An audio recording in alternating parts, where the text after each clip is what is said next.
திருச்சிற்றம்பலம். கைத்தல நீரை கனி அப்பம் ஓடாவல் ஓரி கப்பிய கரிமுகன் அடிவே கற்றிடும் அடி அவர் புத்தியில் உறைவாவர் கற்பகமன வினை கடிதேகும் தம்மதியம் வைத்திடும் அரண் மகன் மற்பொருதிரல் புய மதையானை மத்தள வயிறனை உத்தமி புதல்வனை மட்டவில் மலர் கொடு பணிவேனே முத்தமிழடவினை முற்படுகிறதன் முற்பட எழுதிய முதல்வோனே முப்புறம் எரிசிதாட்சிவன் உரை ரதம் அச்சது பொடி செய்த அதிதீரா துயரது கொடு சுப்பிரமணி படும் அப்பூணம் அதனிடைவமாகி அக்குறவகளுடன் அச்சிறு முருகனை அக்கணமணமருள் பெருமா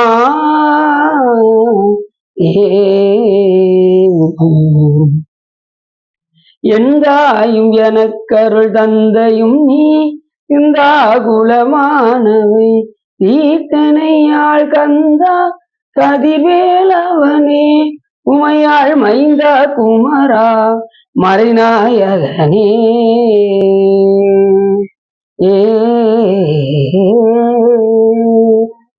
ஒளிர்கோன் பொழித்த புகழியர்கோன் கடல் போற்றி ஆளுமிசை கல்விதப்பில் அணைந்த வீரான் அடி போற்றி வாலி திறனாவலூர் வன்தொண்டர் வதம் போற்றி ஊழிவழி திருவா அதவுரர் திருத்தாள் போற்றி. திருச்சிற்றம்பலம்.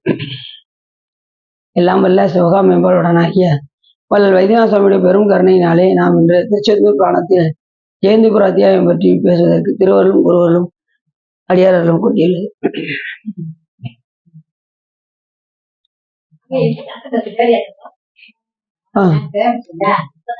திருந்த அவ்வோணங்கள் திருந்த அவ்வோணங்கள் ஈன்ற பொற்பாவை அந்த அலங்காரத்தில் கூறுகின்றார் அருணைநாத பெருமான். திருந்த அம்புவனங்கள் ஈன்ற பொற்பாவை திருமுலைப்பால் அருந்தி சரவண பூந்தொட்டில் ஏறி அறுவர் கொங்கை விரும்பி கடல் அல குன்று அல சூர் அல விம்மி அழும் குருந்தை குறிஞ்சி கிழவன் என்று ஓத கோலையுமே என்று மிக அற்புதமாக அருணைநாத பெருமான் கூறுகின்றார் கந்தர் அலங்காரத்தில். என்ன சொல்ல வருகின்றார் என்று சொன்னால், இந்த புவனங்களை எல்லாம் ஈன்றெடுத்த சிவகாம சுந்தரியாக விளங்கக்கூடிய உமையம்மை அவர்கள் முருகப்பெருமானுக்கு திருமுலைப்பால் கொடுத்தார்கள். ஏற்கனவே திருமுலைப்பால் சுரந்தரித்த சிவகாம சுந்தரி பூங்கழல் போட்டு என்று கூட நம்ம பாடலை பாடியிருப்போம். எப்படி முருகப்பெருமானுக்கு திருமுலைப்பால் கொடுத்தார்களோ அதே போல ஞானசம்பந்த பெருமானுக்கும் திருமுலைப்பால் கொடுத்தார்கள் என்று. ஏனென்றால் கந்தலோகத்தில் வந்த ஞானசம்பந்த பெருமான் கந்தலோகத்திலிருந்து வந்தவர், முருகப்பெருமானுடைய உருவத்தை பெற்றவர். அதனால உமையம்மை அவர்களுக்கும் ஞானப்பால் கொடுத்தார். சிவபெருமான் கட்டளைப்படி உமையம்மை அவர்களுக்கு திருமுலைப்பால் கொடுத்தார். அது என்ன பால்? ஞானப்பால். அதை சொல்லும்போது திருமுலைப்பால் சுரந்தரித்த சிவகாம சுந்தரி பூங்கழல் போற்றி என்று நம்ம சொல்லணும். அப்படி பரந்தெழுந்த சமன் முதலாம் பரசபையை இருள் நீங்க சிறந்தளவு சைவ நெறி திருநீற்றின் ஒளி விளங்க அறந்தை கெட புகழியர்கோன் அமுது செய்ய திருமுலைப்பால் சுரந்து அளித்த சிவகாம சுந்தரி பூங்கழல் போற்றி என்று சொல்வதற்கிணங்க எப்படி முருகப்பெருமானுக்கு முலைப்பால் கொடுத்தார்களோ அதே போல திரு ஞானசம்பந்த பெருமானுக்கும் உமையம்மை கொடுத்தார்கள். அது மட்டும் அல்லாமல் உமையம்மை என்ன செய்கின்றார் என்று சொன்னால், இந்த புவனங்கள் எல்லாம் உய்யும்படி இந்த புவனத்தில் உள்ள எல்லா உயிர்களையும் அந்த உயிர்களுக்கெல்லாம் அருள் செய்யும் விதமாக சிவபெருமானிடமிருந்து அருளை வாங்கி நமக்கு முலைப்பால் வழியாக என்ன செய்கின்றார்கள்? உமையம்மை நமக்கு. இல்லைன்னா நமக்கு ஒரு ஞானமும் வராது, நமக்கு இந்த உலகமே தெரியாது. சாமிகிட்ட இருந்து அந்த அருளை வாங்கி நமக்கு கொடுக்கின்றார். இப்படி எப்படி குழந்தைக்கு நோய் இருந்தால் தாய் தான் அந்த மருந்தை உண்டு முலைப்பால் வழியாக எப்படி கொடுக்கின்றார்களோ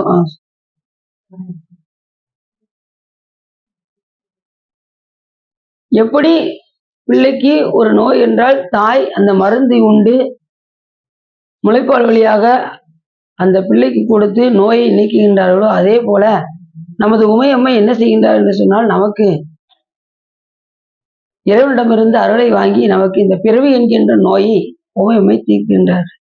அதான் சொல்றேன், திருந்த நம்மெல்லாம் திருந்தும் பொருட்டு நாம எப்பயும் இந்த ஒரே நிலையில இருக்கக்கூடாது. நம்ம இங்கிருந்து மாற்றுவதற்கான வழிகள் நிறைய இருக்கு. அத சாமி என்ன செய்யறாரு, காட்டுறார். அம்பாள் மூலியமாக எல்லாத்தையும் காட்டுறார். இந்த புவனங்கள் எல்லாத்தையும் இயங்கும்படி செய்வது உமையம்மையை வைத்துதான் சாமி எல்லாவற்றையும் இயக்குகின்றார். சாமி செய்வதை, சாமி நினைப்பதை முடிப்பது சக்தி. அதனாலதான் சாமி நடனம் ஆடும்போது அம்மா பக்கத்திலேயே இருக்காங்க. சாமி கூடிய லயம் சதி விளையாமை கொடியடை உமையவள் காண ஆடிய அழகா அருமறை பொருளே அங்கனா எங்குற்றா என்று தேடிய வானோர் சேர் திருமுல்லை வாயிலாய் திருப்புகள் விருப்பால் பாடிய அடியேன் படுதுயர் கலையாய் பாசுபதா பரஞ்சுடரே என்று அற்புதமாக சுந்தரம் சாமி சொல்றார். சிவருமா நடனம் ஆடிக்கிட்டு இருக்காரு, அம்மா பக்கத்துல இருந்து பார்த்துக்கிட்டே இருக்காங்க. சாமி பிள்ளை இல்லாம ஆடுறாரா அப்படின்னு பார்த்துக்கிட்டு இருக்காங்க. சாமி பிள்ளையோடு ஆடுவாரா? அந்த நடனத்தை உருவாக்குவதே அவர் தான். அவர் நடனம் ஆடும்போது எந்த பிள்ளையும் இருக்காது. ஏன்னா தோற்றுவித்தவர் அவரே. இந்த பரதக்கலை யார் தோற்றுவித்தது? சாமி. அம்மா பக்கத்துல இருந்து பாடுறாங்க. சதி விளையாமை கொடியிடை உமையவள் காண.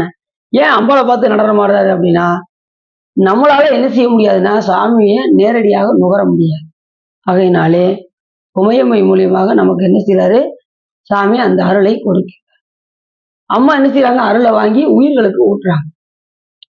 நாம நேரடியாக ஏன் நுகர முடியாது அப்படின்னா, 1000 வாட்ஸ் பல்பை நம்ம போய் பக்கத்துல இருந்து நுகர முடியுமா? டியூப்லைட் வெடிச்சிடும்.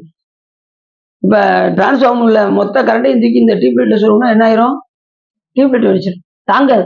அது போல சிவத்துக்கு முன்னாடி கோயில நம்ம என்ன செய்ய முடியாது, நிக்க முடியாது. அதனாலதான் திருக்கோயில் என்ன சொன்னாங்க, சாமிக்கு எதுக்கு நிக்காதீங்க அப்படின்னு சொல்ற காரணம் அதுதான். சாமிக்கு எதிர நின்று சாமி விடலாமா? அதுக்குதான் கம்பி கட்டி சைட்ல நின்னுன்னு சொன்னா நம்மளால என்ன செய்யறாங்க, அதுக்கும் மேல எதுக்கு போய் தான் நிக்காங்க.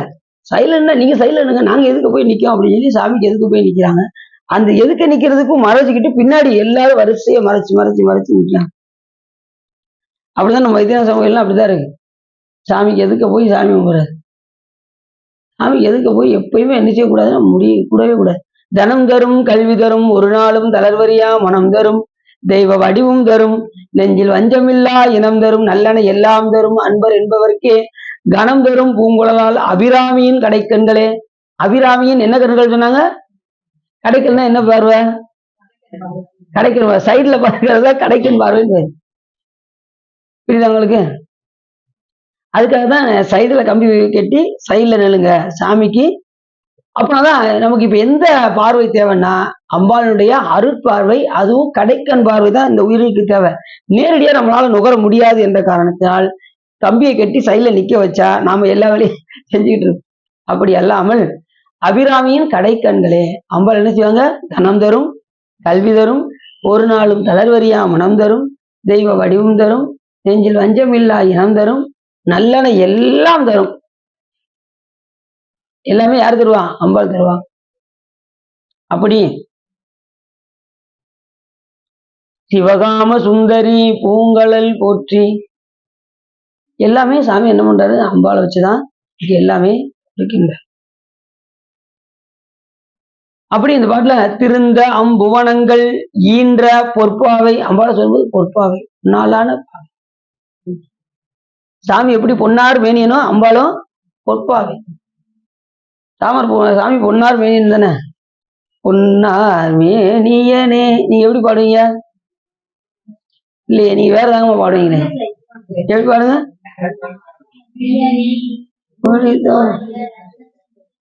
அப்படி கிடையாது.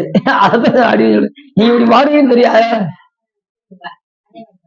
பொன்னார் மேனியனே புலித்தோலை அரை கசைத்து மின்னார் செஞ்சடை மேல் மிளிர் கொன்றை அணிந்தவனே மன்னே மாமணியே மலபாடியுள் மாணிக்கமே அன்னே உன்னை எல்லால் இனி யாரை நினைக்கேனே.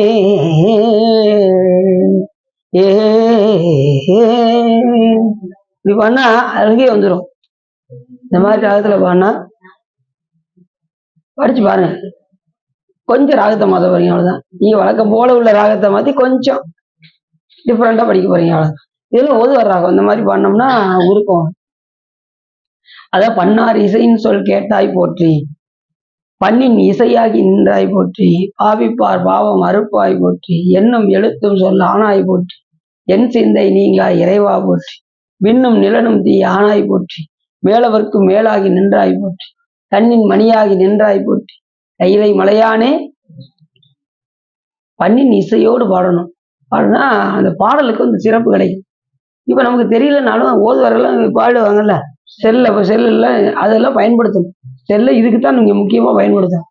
ஓதுவார்கள் எப்படி பாடுறாங்க அது மாதிரி நம்ம பாடி பார்க்க வேண்டும் என்று விரும்பி, அதன்படி நாம உங்களுக்கு எந்த ஓதுவார் பிடிச்சிருக்காங்களோ அந்த ஓதுவாருடைய அந்த வாய்ஸை கேட்டு நீங்க பாடணும்.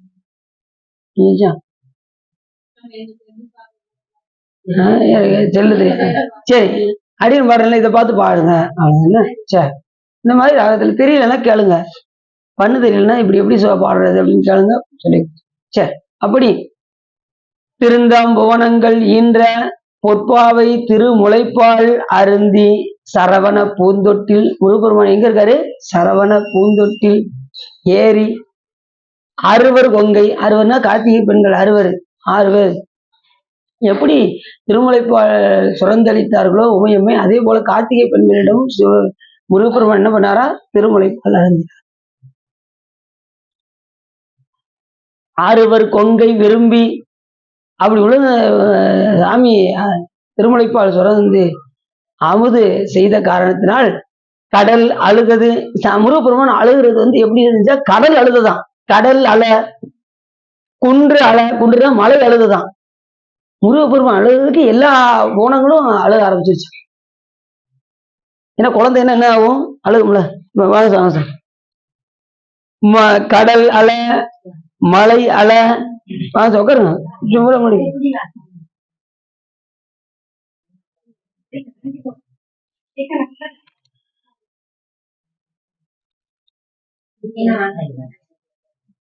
அப்படி சொல்லும் போது,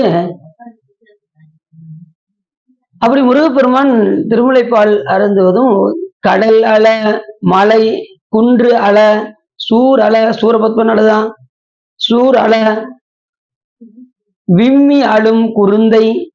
முருகப்பெருமான் என்ன செஞ்சாரா? குருந்தைய குழந்தையாக இருந்து அழுதார். அதனால என்ன ஆயிடுச்சு? மலை, குன்று, மலை, கடல் எல்லாம் குருந்தை,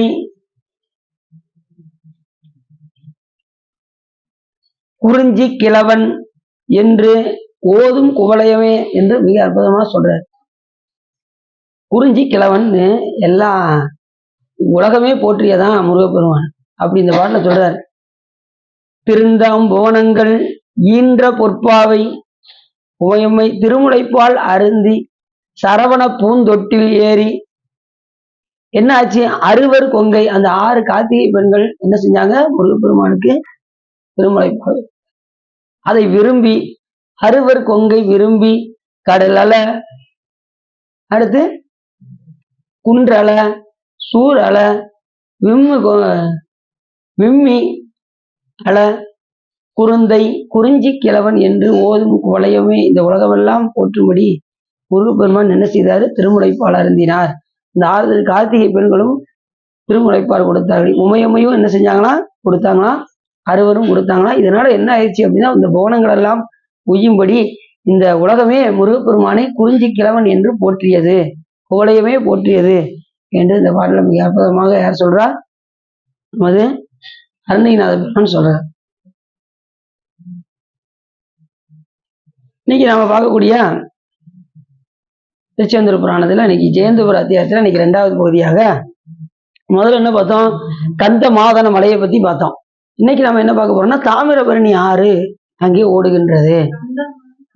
சந்தனமலை, கந்த மாதன மலை எல்லாம் ஒண்ணுதான். தாமிரபரணியும் கணபதியும் போல இந்த பாடலை சொல்றாரு. விநாயக பெருமானுக்கு ஒப்பிட்டு சொல்லும்படி இந்த தாமிரபரணியார ஒப்பிடுறாரு.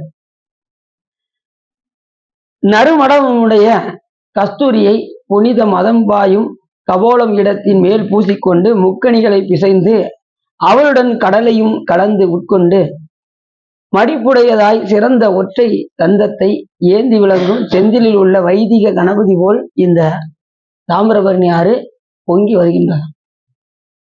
வரும்போது எப்படி வருதான், எல்லாத்தையும் அவளு கடலை எல்லாத்தையும் அடிச்சு வருவது எது போல இருக்கு அப்படின்னாரு, விநாயகப் பெருமான் போலே இருக்குது அப்படின்னு. விநாயகப் பெருமானுக்கு என்னென்னலாம் கொடுக்கலாம்? நெல் பொரி, அவரை, துவரை, பருப்பு, இக்கவரை நற்கனிகள், நல்ல கனிகள் கொடுக்கலாம். அன்னையனார் சொல்றாரு, முதல்ல நல்ல கனிகளை முதல்ல விநாயகப் பெருமானுக்கு கொடுங்க. எல்லாரும் அந்த விநாயகர் சதுர்த்தி அன்னைக்கு என்ன செய்வாங்க தெரியுமா, நமக்கு பிடிச்ச ஐட்டங்கள் என்னென்ன இருக்கோ அத்தனையும் விநாயகப் பெருமானுக்கு முன்னாடி வச்சிருவாங்க. அன்னைக்கு ஒரு இடத்துக்கு போயிருந்தேன், வித்தியாசமா ஒரு பண்டம் வச்சிருந்தாங்க. என்ன இது எனக்கு ரொம்ப பிடிக்கும் அதனால வச்சிருக்கேன் அப்படின்னாங்க. அவங்களுக்கு ரொம்ப பிடிக்குமா, அதான் சாமிக்கு நைவேத்தியம் பண்ணிட்டு அதை சாப்பிடணும் முடியும். சந்தோஷம். அப்படி இப்படி நிறைய பேர் அப்படிதான் அவங்களுக்கு பிடிச்சதா என்ன செய்வாங்க, சாமிக்கிட்ட அன்னைக்கு வைப்பாங்க. ஆனா விநாயகப் பெருமானுக்கு என்ன பிடிக்குது அப்படின்னு நூல்கள்ல பார்த்து வைக்கணும், அதுதான் சிறப்பு. இக்கவரை நற்கனிகள் சர்க்கரை வைக்கலாமா, சர்க்கரை பருப்போடென்னை எல் பொறி அவள் துவரை இளநீர் வண்டு எச்சில்னா தேனு, எச்சில் பயரப்ப வகை பயிர் வகைகள், பயரப்ப வகை பச்சரிசி பிட்டு, பச்சரிசினால் ஆகக்கூடிய எல்லா பலகாரமும். அதுல மெயினா பிட்டு எதுல செய்வாங்க, பச்சரிசி தான் செய்வாங்க. பெரும்பாலும் இறைவனுக்கு நாம் சாத்தக்கூடிய எல்லா நெய்வேத்தியங்களும் பச்சரிசியிலே செய்தா சிறப்பு. உளுங்கரிசியில செய்யக்கூடாது, பச்சரிசியில தான் செய்யணும். இப்போ அவங்க பிரசாதம் போட்டு வராங்கல்ல, துளசி பிரசாதம் போட்டு வர்றது பூராமே பச்சரிசியில தான் போட்டு வருவாங்க. இது உங்களுக்கு ஏதாவது கண்டுபிடிக்க முடியுதா? சரி. பச்சரிசி பிட்டு வெளரி பழம் இடிப்பல் வகை தனி மூலம் மிக்க அடி சிற்கடலை பட்சணம் எனக்கோளோரு விக்கின சமர்த்தனேனும் அருளாளி வெற்பகுடி லச்சடில விற்பரமரப்பரருள் வித்தக மறுப்புடைய பெருமாளே பெருமாளே. விநாயகபெருமான் வந்து அருமையா பாடியிருக்காரு அருணைநாதர். அதே மாதிரி கைத்தல நிறைகனி அப்பமோட அவள் பொறி கப்பிய கரிமுக நடிப்பேன் கட்டிடும் அடி அவர் புத்தியில் உறைபவர் கற்பகம் எனவினை கடிதை. எந்த ஒரு செயலை செஞ்சாலும் முதல்ல யார வழிபாடு செய்யணும்னா விநாயகப் பெருமான வழிபட்டு தான் அந்த காரியத்தை செஞ்சால் அந்த காரியம் வெற்றியா, இல்லைன்னா அந்த காரியம் வெற்றி ஆவதற்கான வாய்ப்பே கிடையாது. அதனால முதல்ல நம்ம புராணம் ஆரம்பிக்கும் போது யாரை பாடுறோம், விநாயகப் பெருமான கைத்தல நிறைகனி. இன்னொன்னு புத்தியில இருந்து யார் சொல்லணும், விநாயகப் பெருமான. புத்தியில் அவர் வந்து உறைஞ்சாதான் புராணம் பேச முடியும், இல்லைன்னா பேசவே முடியாது. அத சொல்றாரு. அப்படி விநாயகப் பெருமான் போல அந்த எல்லாத்தையும் கடந்து கடலையும் கலந்து திரைத்து வான் பருப்பு இப்படி எல்லாவற்றையும் கடந்து நான்மறை குஞ்சரம் போன்றது பொருணை. பொருணை என்பது தாமிரபரணி ஆறு. தாமிரபரணிக்கு பொருணை என்று ஒரு பேர் உண்டு. அப்படி அந்த இது எப்படி வருதான், அந்த கணபதி போலேயே அந்த ஆறானது வருகின்றது அப்படின்னு தாமிரபரணிக்கும் கணபதிக்கும் ஒரு ஓமானமா வச்சு ஒரு பாட்டு எழுதியிருக்காரு நமது வெண்டி மாலைக்காக.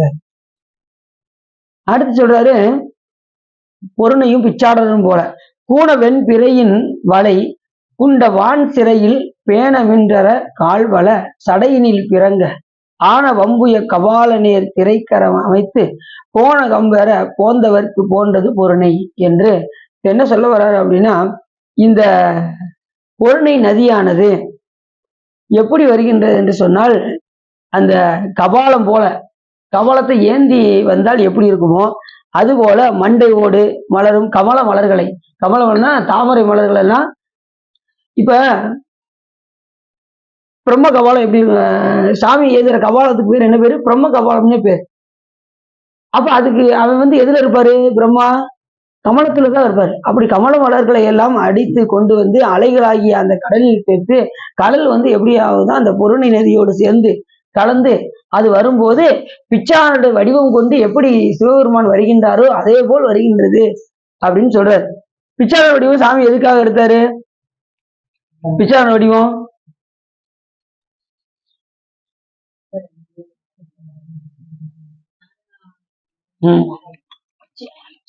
இப்ப நம்ம திருக்கோயில்ல என்ன சாமி இருக்காரு? கங்காளர் இருக்காரா? அது கரெக்டா அந்த படம்? திருக்கோயில்ல கங்காளர் படம் கரெக்டா? சண்முகர் பக்கத்துல என்ன வச்சிருக்காரு சாமி கையில?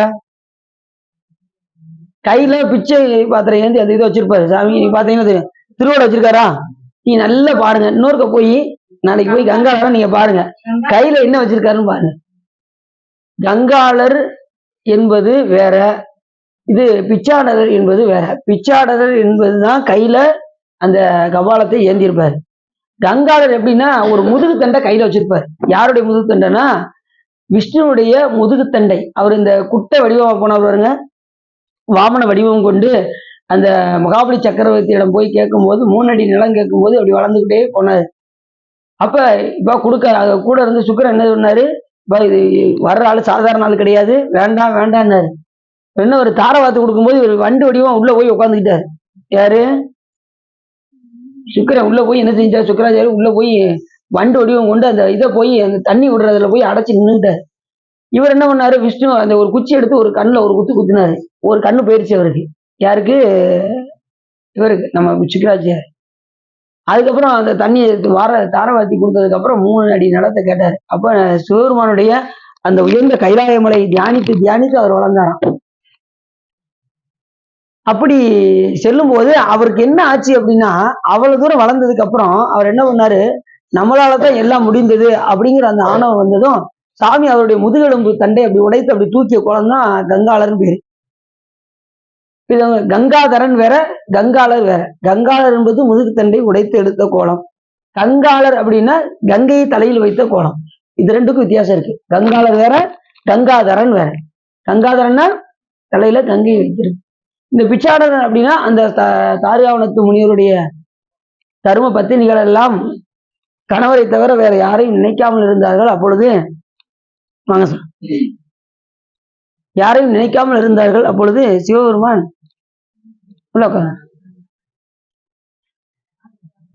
சும்மா உட்காருங்க.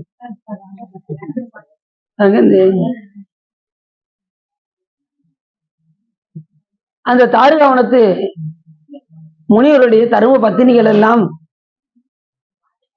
கணவரை தவிர வேற எதையும் நினைக்காமல் இருந்தார்கள். ஆனால் சிவபெருமான் ஏந்தி வந்து அந்த பிச்சை பாத்திரத்தை ஏந்தி வரும்போது, பிச்சைக்காரனாக வரும்போது சிவபெருமானுக்கு ஒரு ஆடையும் கிடையாது. சாமி எதுலையும் பற்றில்லாதவர். அப்படி வரும்போது அந்த தர்ம பத்தினிகள் எல்லாம் சிவபெருமானுடைய அழகு கண்டு பின்னாடியே போயிட்டாங்க. சாமிக்கு பின்னாடியே போனதுனால இவங்க என்ன பண்ணாங்க? சாமி மேல் கோபம் கொண்டு அபிச்சார வேள்வி நடத்தி, வேள்வினால் எதையும் செய்யலாம் என்று அந்த அபிச்சார வேள்வி நடத்தி அதிலிருந்து புலியை ஏவுவதும், பாம்பை ஏவுவதும், முயலகனை ஏவுவதும், இப்படி எல்லாம் செஞ்சாங்க. சாமி அத்தனையும் தூக்கி கழுத்தில் அணிந்து கொண்டார், இடுப்பில் அணிந்து கொண்டார். இப்படி எல்லா நிலையிலையும் சாமி அதை வாங்கி கொண்டார். அந்த நேரத்துல எடுத்த கோலம் இருக்கு பாருங்க, அதுக்கு ஏதோ பிச்சாடன வடிவம்.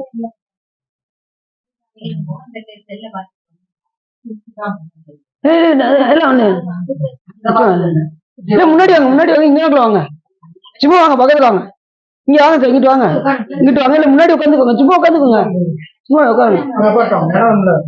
நீங்க தரீங்களா? எப்படி உட்காந்து, எப்படி உட்காந்து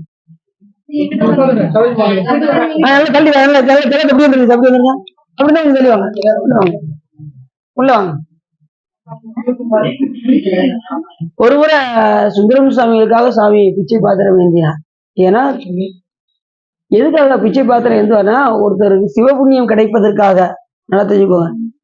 அந்த கச்சூர் ஆலக்கோயில் என்ற கோயில் அந்த ஊர்ல போகும்போது சுந்தரம் சாமிக்கு ரொம்ப பசியா இருக்கும்போது அங்க மற்ற கோயில்ல கூட இல்லாம அந்த திருக்கோயில்ல சாமி பிச்சை பாத்திரம் ஏந்துறாருன்னா அங்க இருக்கக்கூடிய ஆன்மாக்களை உயிர்ப்பதற்காக சிவபெருமான் பிச்சை பாத்திரம் ஏந்தி சென்றார். இப்ப சிவபெருமானுக்கு அவங்க கொடுத்தாங்கன்னா அவங்களுக்கு என்ன உண்டாகும்? சிவபுண்ணியம் உண்டாகும். அதுக்காக சிவபெருமான் அவங்க செய்த புண்ணிய பலன் காரணமாக இப்ப ஒருத்தங்க தர்மம் செய்யணும்னா கூட புண்ணியம் செஞ்சாதான் தர்மம் செய்ய முடியும், இல்லைன்னா செய்ய முடியாது. அது கூட இறைவனுடைய அருள் இல்லாம என்ன செய்ய முடியாது, யாருக்கும் கர்மம் செய்ய முடியாது. அப்படி அந்த கச்சியூர் ஆலக்கோயில்ல சிவபெருமான் சென்று அத்தனை வீடுகளிலும் போய் பிச்சை பாத்திரம் ஏந்தி நின்றார். அதை வாங்கி கொண்டு போய் தான் யாரு கொடுத்தாரு? சுந்தரம் சாமிகளுக்கு பசியை தீர்த்தார். எதுக்காகனா அந்த உயிர்களுக்கு சிவபுண்ணியம் கிடைக்க வேண்டும் என்பதற்காக. இப்ப சாமி நினைச்சானா உடனே, ஏன்னா குறுகாவூர் வெள்ளையில டக்குன்னு உடனே அந்த அன்னத்தை ரெடி பண்ணிட்டாரு. சுந்தரம் சாமி அங்கேயும் பசியோட வந்தாரு. சாமி உடனே ஒரு பந்தல வச்சு உடனே சாப்பாடு ரெடி பண்ணி ரெடியா நிக்காரு.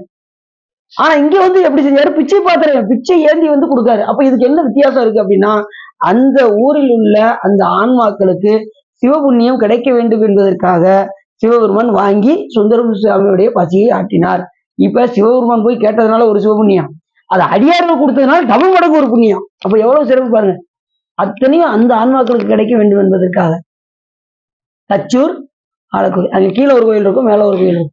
அப்படி கீழே கும்பிட்டுட்டு மேல கோபுரத்தில் உள்ள கோயிலுக்கு போய் நாங்க சாமியோட போயிருந்தோம். போயிட்டு வரும்போது ரொம்ப பசி. உட்காருங்க சார்.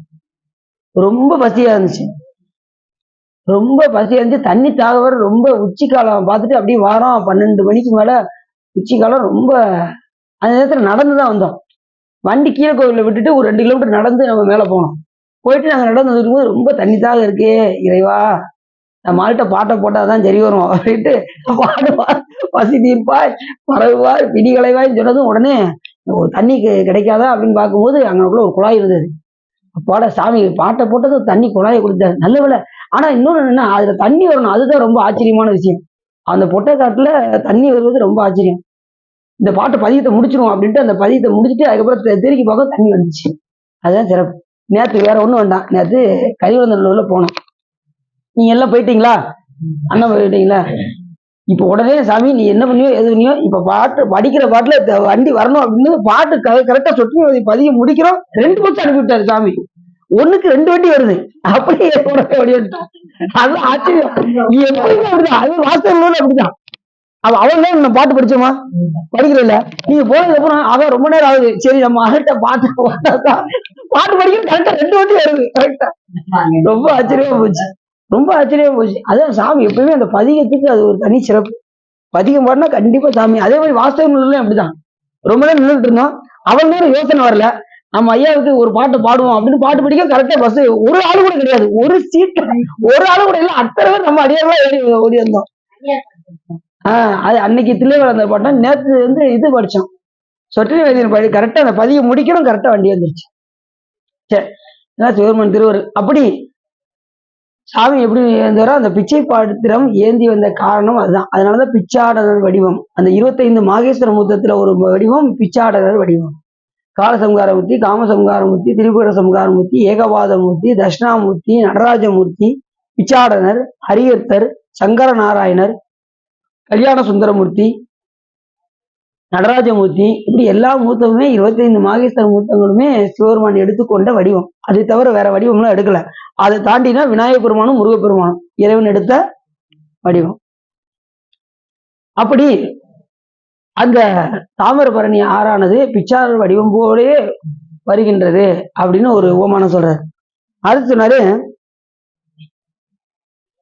பொருணை அரவம் தாங்கி அரவா ஆவரணம் அணிந்து வன்தோல் எடுத்து வலிய யானை தோல் உடுத்து விடமார்ந்து இருபுறமும் பாம்புக்கால் முனிவர் ஆன வைதிகள் வணங்கி வழிபட சுரரும் வந்தனை புரிதர இமயவரும் வந்து இறைஞ்ச யாவரும் தொழ பிரளயகலர் விஞ்ஞானகலர் சகல ஆன்மாக்கள் மூவகினரும் வணங்கி புறமெரித்த கண்ணுதல் போன்றது இந்த தாமிரபரணி ஆறு அப்படின்னு சொல்றாரு.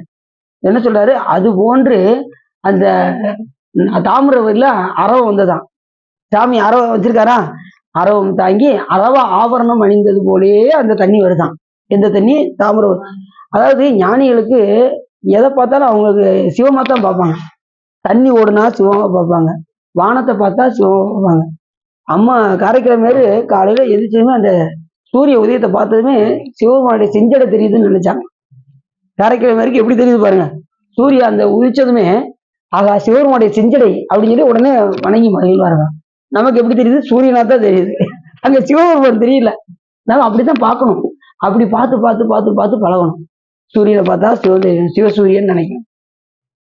ஜடப்பொருளை பார்த்தா அதுல சிவன் தெரியணும். ஒரு புஸ்தகத்தை எடுத்தா புத்தகத்துல சாமி இருக்காருன்னு நினைக்கணும். எதை பார்த்தாலும் சிவன் தெரியணும். அப்பதான் நம்ம ஞான நிலைக்கு போறோம்னு அர்த்தம். அது உடனே வந்துருவாங்கங்களா? கட்டாயமா வரவே வராது. பல நூல்கள்லாம் படிக்கணும், அனுபவ ஞானத்தை பெறணும், அபரஞானமும் பரஞானமும் பெற்றால்தான் நமக்கு அது வரும். அது வரைக்கும் நமக்கு எல்லாமே புறப்பொருளாக தான் தெரியும். நம்ம அகத்துக்குள்ள அதை நம்ம என்ன செய்யணும்? பழக்கத்துக்கு கொண்டு வரணும்.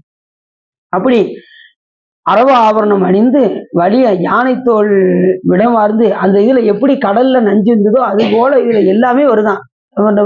ஆறுல எப்படி சுவாமி கடல் நஞ்சை உண்டாரோ அதே போல அந்த நதியிலையும் என்ன வருதான்? நம்பனை போன்றே அவர் எப்படி கண்டத்தில் அடக்கினாரோ அதே போல அந்த விஷமும் அதில் வருகின்றது என்று சொல்றார். அதே மாதிரி புலிக்கால் முனிவர் வைத்தியரெல்லாம் வணங்கும்படி அந்த ஆறு வருதான். 2 முனிவர், அவங்கள நம்ம எப்பயுமே மறக்கக்கூடாது. 2 முனிவர்களை. யாரு? பதஞ்சலி, வியாக்கிரபாதர். இந்த வட்டம் சில பேர் மிஸ் ஆயிடுச்சு. அடுத்த வட்டம் கண்டிப்பா சிதம்பரத்துக்கு வருவதற்கான வாய்ப்பை நம்ம இறைவன்கிட்ட கேட்கணும். கேட்டா சாமி கண்டிப்பா கொடுத்துருவாரு. அவர் கருணாமூர்த்தி. சில பேர் பார்த்தீங்கன்னா பக்குவம் வர்றதுக்காக கொஞ்சம் கொஞ்சம் காலம் தாழ்த்தி கொடுப்பாரு. ஆனா கொடுக்கும்போது ரொம்ப நம்மளால தாங்க முடியாத அளவுக்கு இருக்கும். அந்த மாதிரி கொடுப்பாரு சாமி. எண்ணற்ற அது அது வந்து நம்மளால கிரகிக்க முடியாத அளவுக்கு சாமி கொடுப்பாரு. ஒரு விஷயம் நமக்கு கிடைக்கணும்னு வச்சுக்கோங்க, அதை விட டபுள் மடங்கு கொடுப்பாரு சாமி. அந்த காலம் வர வரைக்கும் நம்ம கொஞ்சம் பொறுமையா இருக்கும், அவ்வளவுதான். அவர் கணக்குல என்னைக்குமே பாக்கி வைக்க மாட்டார். நம்ம விருப்பப்பட்டால் கண்டிப்பா அதை என்ன செஞ்சிருவாரா சாமி? கண்டிப்பா. சாமி நம்ம கோயிலுக்கு போகணும்னு நம்ம நினைச்சாலும் கூட நாம நினைச்சா போக முடியாது. சிவபெருமான் தான் மனசு வைக்கணும். அவர் நிறைய சொல்றாங்க, நான் கோயிலுக்கு போறேன், நான் கோயில் போறேன். நாம நினைச்சாலும் கோயிலுக்கு போக முடியாது. இறைவன் விருப்பப்பட்டால் நாம அங்க போய் நிற்போம். அவர் தான் பார்க்கணும், நாம அவரை பார்க்க முடியாது. புரியுது உங்களுக்கு? அவர் தான் தன்னை பார்க்கும்படி சிவபெருமான் தான் செய்யணும். நம்மளால என்ன செய்ய முடியாது. நமக்கு அறிவித்தால் அறிவும் அறிவு தான் இருக்கு. அவர் எல்லாவற்றையும் அறிபவர், ஒரு சேர அறிபவர். எல்லா ஆன்மாக்களையும் ஒரு சேர அறிகின்ற காரணத்தினால் நாம வந்து விட்டு விட்டு தான் அறிய முடியும். ஒரு சேர நம்மளாலாம் அறிய முடியாது. அப்ப அந்த அளவுக்கு தான் நம்மளுடைய ஆன்மாவினுடைய ஆற்றல். அப்படி இந்த பாம்புக்கால் முனிவர், வியாக்கிரவாதர் புலிக்கால் முனிவர், 2 முனிவரும் சேர்ந்து அவங்க இல்லைன்னா இன்னைக்கு நம்ம நடராஜ பெருமானுடைய மூர்த்தமே நமக்கு கிடைக்காம போயிடும். மண் தத்துவம் முதல் தத்துவம். சாமி 36 தத்துவத்தை கடந்திருக்காரு. அப்படி 36 தத்துவத்தை கடந்திருக்கின்ற இறைவனை இந்த மண் தத்துவமாக இருக்கக்கூடிய முதல் தத்துவத்துல வந்து நடனம் ஆடச் செய்த அந்த ஒரு நிலை யாருக்கு கிடைத்தது? புலிக்கால் முனிவருக்கும் பதஞ்சலி முனிவருக்கும் தான். அவங்க இல்லைன்னா இன்னைக்கு நடராஜ மூர்த்தமே நமக்கு கிடைக்காமல் இருக்கும். அப்படி அது எப்படி வருதான்? முப்புறம் எரித்த கண்ணுதல் போன்று வருதான். முப்புறத்தை எப்படி சாமி எரித்தாரோ அந்த கமலாசன், தாராசன், விஜயன்மாலி என்கின்ற அந்த 3 அசுரர்கள் மட்டும் எப்படி பிழைத்து அவர்கள் மட்டும் எப்படி விடாமல் சிவபூஜை செய்தார்களோ அது போன்று வருகின்றது அப்படின்ற. அது போல இதெல்லாம் நம்ம எதுக்கு போகணும்னா, அவங்க எப்படி விடாம சிவபூஜை செஞ்சாங்களோ அதே போல நாமளும் விடாம சிவபூஜை செய்யணும். சிவபூஜை பெட்டியெல்லாம் ஊருக்கு கொண்டு போகணுமா? அப்படிலாம் கூடாது. எங்க போனாலும் பெட்டியை தூக்கிட்டே போயிடணும். நம்ம ஆன்மா போகுதுல, உயிர் போகுதுல, உயிர் வேற கிடையாது, அந்த சிவலிங்கம் வேற கிடையாது, ரெண்டும் ஒண்ணுதான். அது போல எங்க போனாலும் அந்த சிவலிங்கத்தையும் கொண்டு போய் தான் நாம என்ன செய்யணும்? சிவபூஜை செய்யணும். அப்படித்தானே சரவணன் வர்றாரு. எங்க போனாலும் பெட்டியை தூக்கிட்டு போயிடுறாரா? அப்படிதான் இருக்கணும். எங்க இருந்தாலும் வந்து பூஜை பண்ணணும். ஏன்னா உயிரும் உடம்பும் பிரிக்க முடியுமா? அது மாதிரி சாமி நம்மளும் பிரிக்க முடியாது. அதனால எங்க போனாலும் அடின்னு கைலாய மேல போகும்போதெல்லாம் பாத்தீங்கன்னா ஒவ்வொரு இடத்துலையும் காமிச்சு அந்த ஏர்போர்ட்ல எல்லாம் காமிச்சு கொண்டு போகணும். சாமி எதுல வைக்கணும்னா, கீழே வச்சாலும் ஏதாவது அது அங்க சவுண்ட் வரும், மேல வச்சாலும் சவுண்ட் வரும். துணிமணிக்குள்ள அடியில நடுவுல வைக்கணும் சாமியை. அப்படின்னாதான் அவங்க போட்டு விட்டுருவாங்க. இல்லைன்னா எதுல வச்சாலும் அந்த இதை எடுங்க அப்படிமா எடுத்து என்ன செய்வாங்க? நமக்கு அவங்களுக்கு வந்து சிவலிங்கம்னா தெரியாது, அவங்க வந்து ஹிந்தி பேசுறதுனால ஒன்றும் தெரியாது. எடுத்து கொஞ்சம் அப்படி ஓரத்துல வைங்க அப்படின்ட்டு எடுத்துட்டு போச்சு செய்வாங்க. ரொம்ப பயமாயி போயிடும். அதனால கொஞ்சம் பயந்தே தான் போனேன் கைலாய மலைக்கு போகும்போதுலாம். ஒவ்வொரு இடத்துலையும் செக் பண்ணி ஒவ்வொரு நேரம் உசுறு போயிட்டு வரும். அந்த மாதிரி இருக்கும். இருந்தாலும் சாமி நம்ம கூட இருக்காரு. எப்பா நீ என்னை எடுத்துட்டு போகும்போது நான் உன்னை விடுவேனா அப்படின்னு சாமி கூடயே வந்து ஒவ்வொரு நிலையிலையும் கூடயே வந்தார். சரி, இதெல்லாம் இறைவனுடைய திருவருளினால் நாம நினைச்சோம்னா சாமி என்ன செஞ்சிருவாரு? அதை நமக்கு கூட்டி விடுவார். நாம பயப்படக்கூடாது. எல்லாம் சிவபெருமான் திருவருள் நம்ம கூட்டிக்குங்கிற அந்த உறுதிப்பாடு நம்ம கிட்ட இருக்கும். சாமி எந்த நிலையிலையும் நம்மளை விட மாட்டார் அப்படிங்கிற அந்த ஒரு உறுதிப்பாடு. அப்படி நதியும் நம்படும் போன்று இந்த நதியானது, இந்த தாமிரபரணி நதியானது வருகின்றது. அந்த அரவம் வருவது அந்த ஓசை போன்று, அரவம் எப்படி சுசுன்னு சவுண்ட் வைக்குமோ அது போல இந்த தாமிரபரணி ஆறு அந்த ஓசையோடு வருமா. அப்படி கடல்ல எப்படி அந்த ஆழகாலம் விஷம் வருகிறதோ அது போல இந்த தாமிரபரணியில எத்தனையோ நாகங்கள்லாம் அங்க உள்ளே இருக்கும் அப்படின்னு சொல்லிட்டு அடுத்த நதியும் முருகப்பெருமானும் எப்படின்னு உபமானம் சொல்றாரு. எப்படி சொல்றாருன்னா, கடம்ப மலர் அணிந்தும் குறிஞ்சி நிலங்கள் தோறும் நடமாடியும் சங்கத்தில் சண்முகர் முந்தியும் திருச்சீர் அலைவாய் என்னும் பதியில் அமர்ந்தும் எங்கும் உள்ள அசுரர்களை அழித்த குமரன் போல் பொங்கி வருகிறது. எது இந்த தாமிரபரணி. எப்படி முருகப்பெருமான் கடம்ப மாலை அணிந்திருக்கின்றாரோ அது போல அந்த தாமிரபரணியில கடம்ப மலர் அங்கங்க உதிர்ந்து உதிர்ந்து அந்த நதியில வந்து கொண்டே இருக்கின்றது. அது யார் அணிஞ்சிருப்பா? கடம்ப மாலைய முருகப்பெருமான் தான் அணிஞ்சிருப்பாரு. அது முருகப்பெருமானுக்கு உபமானம் சொல்றாரு. முருகப்பெருமானுக்கு கடம்ப மாலையை எப்படி அணிந்திருந்தால் இருக்குமோ அது போல இந்த குறிஞ்சி நிலங்கள் தோறும் நடனமாடிக்கொண்டே வருகின்றது அப்படின்னாரு. ஏற்கனவே அவட்ட சொன்னேன், மலையும் மலை சார்ந்த இடமும் குறிஞ்சி, காடும் காடு சார்ந்த இடமும் முல்லை, வயலும் வயல் சார்ந்த இடமும் மருதம், அடுத்து கடலும் கடல் சார்ந்த இடமும் நெய்தல், இந்த இடைப்பட்ட பால் நிலங்கள் எல்லாமே பாலை. அப்படி இந்த மலைப்பகுதியில் அப்படி தொடர்ந்து வர்றதுனால அந்த குறிஞ்சி நிலங்கள் எல்லாம் அடித்து கொண்டு அப்படியே அந்த நதி வருகின்ற காரணத்தினால் இந்த சீர் அலைவாய் என்னும் பதியில் அமர்ந்தும் எங்கும் உள்ள அசுரர்களை அழித்த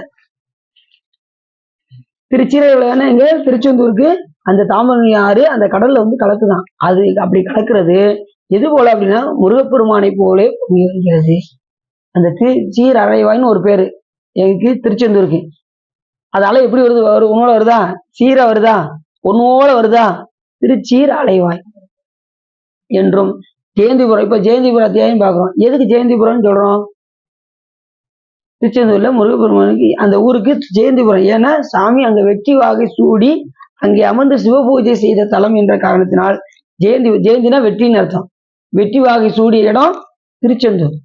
அது மாதிரி போர் புரியும் போது இங்கதான் இருந்து முருகப்பெருமான் இங்கேதான் போர் வீரர்கள்லாம் அமர்த்தினாராம். அதனாலதான் 6 படை வீட்டுல இதுதான் முக்கியமான படை வீடு அப்படின்னு நக்கீரர் எழுதியிருக்காரு. அது இந்த 6 படை வீட்டிலே ரொம்ப ரொம்ப முக்கியமான தலம் எதுன்னா இந்த திருச்செந்தூர். எல்லாராலையும் கவரப்படக்கூடிய ஒரு இடம் எதுன்னா இந்த திருச்செந்தூர். மற்றதெல்லாம் மலையும் மலை சார்ந்த இடமா இருக்கும். இது ஒண்ணுதான் கடலும் கடல் சார்ந்த இடமாக இருக்கு. திருச்செந்தூர் எப்படி இருக்கு பார்த்தா கடல் பக்கத்துல இருக்கா? மற்ற எல்லா 6 படை வீடு எங்க இருக்கு? மலையில தான் இருக்கும். மலையில தான் இருக்கும். ஏன்னா இங்க வந்து கடைசி எல்லா மலையும் சுத்தி கடைசி இங்க கடலுக்கு வந்தா பிறவி என்கின்ற இந்த கடலை நீந்த தன் பேரருள் தந்து அருளினான். அறவை என்ற அடியார்கள் தங்கள் அருள்குலாம் புகவிட்டு நல் உறவு செய்து நல் உறவு செய்து அந்த பாட்டை சொல்றாருல நமது மாணிக்காச பெருமான். அப்படி அடியார்களோடு உறவு வைக்கும்படி முருகப்பெருமான் என்ன செய்வாரு? அடியார் திருக்கூட்டத்தோடு கூடி அடியாரோட இடைஞ்சலை களைந்து தன் திருவடிக்கு கொண்டு செல்வார். அந்த பதியத்துல சொல்றாரு, விரல் மாறணிந்து மலர்வாளி சிந்த மிகவானிலிருந்து வெயில் காய மிதவாடை வந்து தளர் போல ஒன்ற வினைமாதர் தந்தம் வசை கூற குறவான குன்றி லுரை பேதை கொண்ட கொடிதான துன்பம் மயல் தீர குளிர்மாலை இன்க நனிமாலை தந்து குறை தீர வந்து குறுகாயோ மறிமா நுகர்ந்து இறையோன் மகிழ்ந்து வழிபாடு தந்த மதியாளா மலைமாவு சிந்த அலைவேலை அஞ்ச வடிவேலறிந்த அதிதீரா அறிவால் அறிந்து உன் இருதால் இறைஞ்சும் அடியார் இறைஞ்சல் கலைவோனே அழகான செம்பொன் மயில் மேல் அமர்ந்து அலைவாயுகந்த பெருமாளே. எப்படி சொல்றாரு பாட்டுல அரைநாத பெருமாள். அடியாருடைய இடைஞ்சலை கலைக்கக்கூடிய இடம் எதுனா இந்த திருச்செந்தூர். ரொம்ப உங்களுக்கு இடையூறுகளா வருதா? நேர திருச்செந்தூர் போயிருங்க. உங்க இடையூறுகள்லாம் சாமி என்ன பண்ணுவாரு? திருமண தடை வருதா? திருச்செந்தூர் முருகப்பெருமானை பாருங்க, அந்த இடையூறு தீர்ந்து எல்லா நிலையிலும் முருகப்பெருமானை போய் சென்று வழிபாடு செய்தால் நம்முடைய குறை தீர வந்து குறுகாயோ அப்படின்னாரு. நம்முடைய குறைகள் எல்லாம் முருகப்பெருமான் தீர்த்து விடுவார் அப்படின்னு சொல்றார். அப்படி இந்த நதியானது முருகப்பெருமான் போலே பொங்கி வருகின்றது. முருகப்பெருமான் எப்படி கடம்ப மாலை எல்லாம் அணிந்திருப்பாரோ அதே போல இந்த நதியில் எல்லாம் வந்து இந்த திருச்சீர் அலைவாயில் வந்து சேருகின்ற காரணத்தினால் இது முருகப்பெருமானை போலே பொங்கி வருகின்றது இந்த தாமிரபரணி ஆறு என்று சொல்றாரு. அடுத்தது இந்த நதி வேற இது போல இருக்கு அப்படின்னா, நேர எங்க போகுது அப்படின்னா, தாமிரபரணி ஆறு குகைக்குள் புகுந்து அமரர் வாழ்ந்து எடுப்ப இமையவர் பேரொளியிட்டு துதிக்க பறவை மேல் நடந்து சூரன் முன் பகர்ந்து பொருத வீரவாகுவைக்கு நிகரானது. வீரவாகு எப்படி யார போய் எதிர்த்தாரு? வீரவாகுத்தவரு சூரபத்மனை போய் எதிர்த்தாரு. யாருக்கும் தெரியாம அங்கங்க ஒளிஞ்சு செஞ்சு, அதே போல இது ஒவ்வொரு மலையா புகுந்து புகுந்து போதான். இந்த தாமிரம் யாரு குகைக்குள்ள புகுந்து அப்புறம் வெளியில வந்து அப்புறம் ஆரோட கலந்து இப்படி வருவது. வீரபாகுத்தேவர் சூரபத்மனை எதிர்த்தது போல அவன் போய் எவ்வளவோ அறிவுரை சொன்னார் வீரபாகுத்தேவர். அவர் கேட்கவே இல்லை. அம்பாளுடைய கணுக்காலில் இருந்து நவ வீரர்கள் தோன்றினார்கள். அம்பாளுடைய கணுக்காலில் இருந்து நவ வீரர்கள் தோன்றினாங்க. எத்தனையோ அசுரர்கள் இருந்தாங்க. அத்தனை பேருக்கும் வீரர்கள் வேணும்ல. எல்லாம் அம்பாளுடைய வேர்வையிலையும் கணுக்காலில் நவ வீரர்களும் தோன்றினார்கள். அப்படி வந்தவர் தான் அதுல தலையாயவர் யாருன்னா வீரபாகுத்தேவர். இப்பயும் நீங்க போனீங்கன்னா திருச்செந்தூர்ல வீரபாகுத்தேவருக்கு தனியா பூஜை முடிச்சுட்டு தான் முருகப்பெருமானுக்கே போவாங்க. வீரபாகுத்தேவர் ரொம்ப முக்கியமானவர். முருகப்பெருமான் கூட இருந்தார். போர் புரியும் போது முக்கியமா யார் இருந்தா? அவர் தான் தூது போய் சொல்லி, எந்த தூதுமே போய் ஜெயிச்சதே இல்லை. எந்த தூதும் கிருஷ்ணர் விட்ட கிருஷ்ணர் தூது போனார், அவர் அது ஜெயிக்கல. வீரபாகுத்தேவர் போனா அவர் கேட்கவே இல்லை. இப்படி எல்லாரும் போன தூதும் தோல்வியில முடிஞ்சது. ஒரு தொண்டருக்காக சிவபெருமான் போன தூது ஒன்று மட்டும்தான் வெற்றியான். யாருக்காக? சுந்தரம் சாமிக்காக. அது ஒரு வரைக்கும் 2 தடவை போனார் சாமி. அதுவும் அடியார் ரொம்ப வருத்தப்படுறாரே, சரி 2வது ஒருக்கா போய் அவருடைய துயரை நீக்குவோம் அப்படின்னு சொல்லி சாமி அத்தனை தேவர்களோடு போய் அந்த பரவினாச்சியாருடைய இல்லத்துக்கு சென்று போய் அவருடைய பிணக்கை தீர்த்தார் சிவபெருமான். அந்த தூது ஒன்றுதான் வெற்றியில் முடிந்தது, மற்றதெல்லாம் தோல்வியில் முடிந்தது. எதுக்காகன்னா தொண்டருக்காக. சாமி தொண்டருக்காக என்னெல்லாம் செய்யறாருன்னு பாருங்க. தொண்டருக்காக தூது போறாரு. சுந்தரம் சாமி என்னென்னலாம் செஞ்சாரு, அத்தனைக்கும் சாமி ஈடு கொடுத்தாரு. என்னன்னாலும் சொல்லப்பா நான் செய்யறேன் அப்படின்னா, பசிக்கா அந்த வந்துடுறேன், உணவு கொடுக்க வந்துடுறேன்னு வந்தார். அப்ப சாமி எதுக்க பார்த்து 2 பேரும் என்ன சொன்னாங்களா? சிவாய நம அப்படின்னாராம். அதை சேர்க்கிற சாமி அப்படி எழுதுறாரு அந்த இடத்துல. 2 பேரும் பேசும்போது எப்படி பேசுறாங்கன்னா, சிவாய நம என பேசி அப்படின்னு எழுதுறாரு. அடியார் பாக்குறீங்க, என்ன சொல்லுவீங்க? ஐயா சிவாய நம, அம்மா சிவாய நம, அப்படிதானே சொல்றோம். அதே மாதிரி அடியாரும் சுந்தரம் சாமிகளும் சிவபெருமானும் பேசி கொண்டார்கள். சிவாய நம என பேசினார். இவர் ரொம்ப உத்து பார்த்தாராம் சுந்தரம் சாமி. யார? சிவபெருமானை. இந்த ஆளை எங்கேயோ பார்த்தாரு அப்படின்ட்டு பார்த்தாராம். உடனே சிவபெருமான் என்ன பண்ணாராம், உங்களுக்கு ரொம்ப பசிக்கல அப்படின்னா அடுத்த நிமிஷமே ரொம்ப பார்த்தானா கண்டுபிடிச்சிருவாரு அப்படின்ட்டு, உங்களுக்கு ரொம்ப பசிக்கல அப்படின்னதும் ஆமாமா ரொம்ப பசிக்கு அப்படின்னதும் எல்லாரும் உட்காருங்க அப்படின்னு அமர வச்சு சிவபெருமானே பந்தி கொள்வாராம். எப்படி இருக்கும்?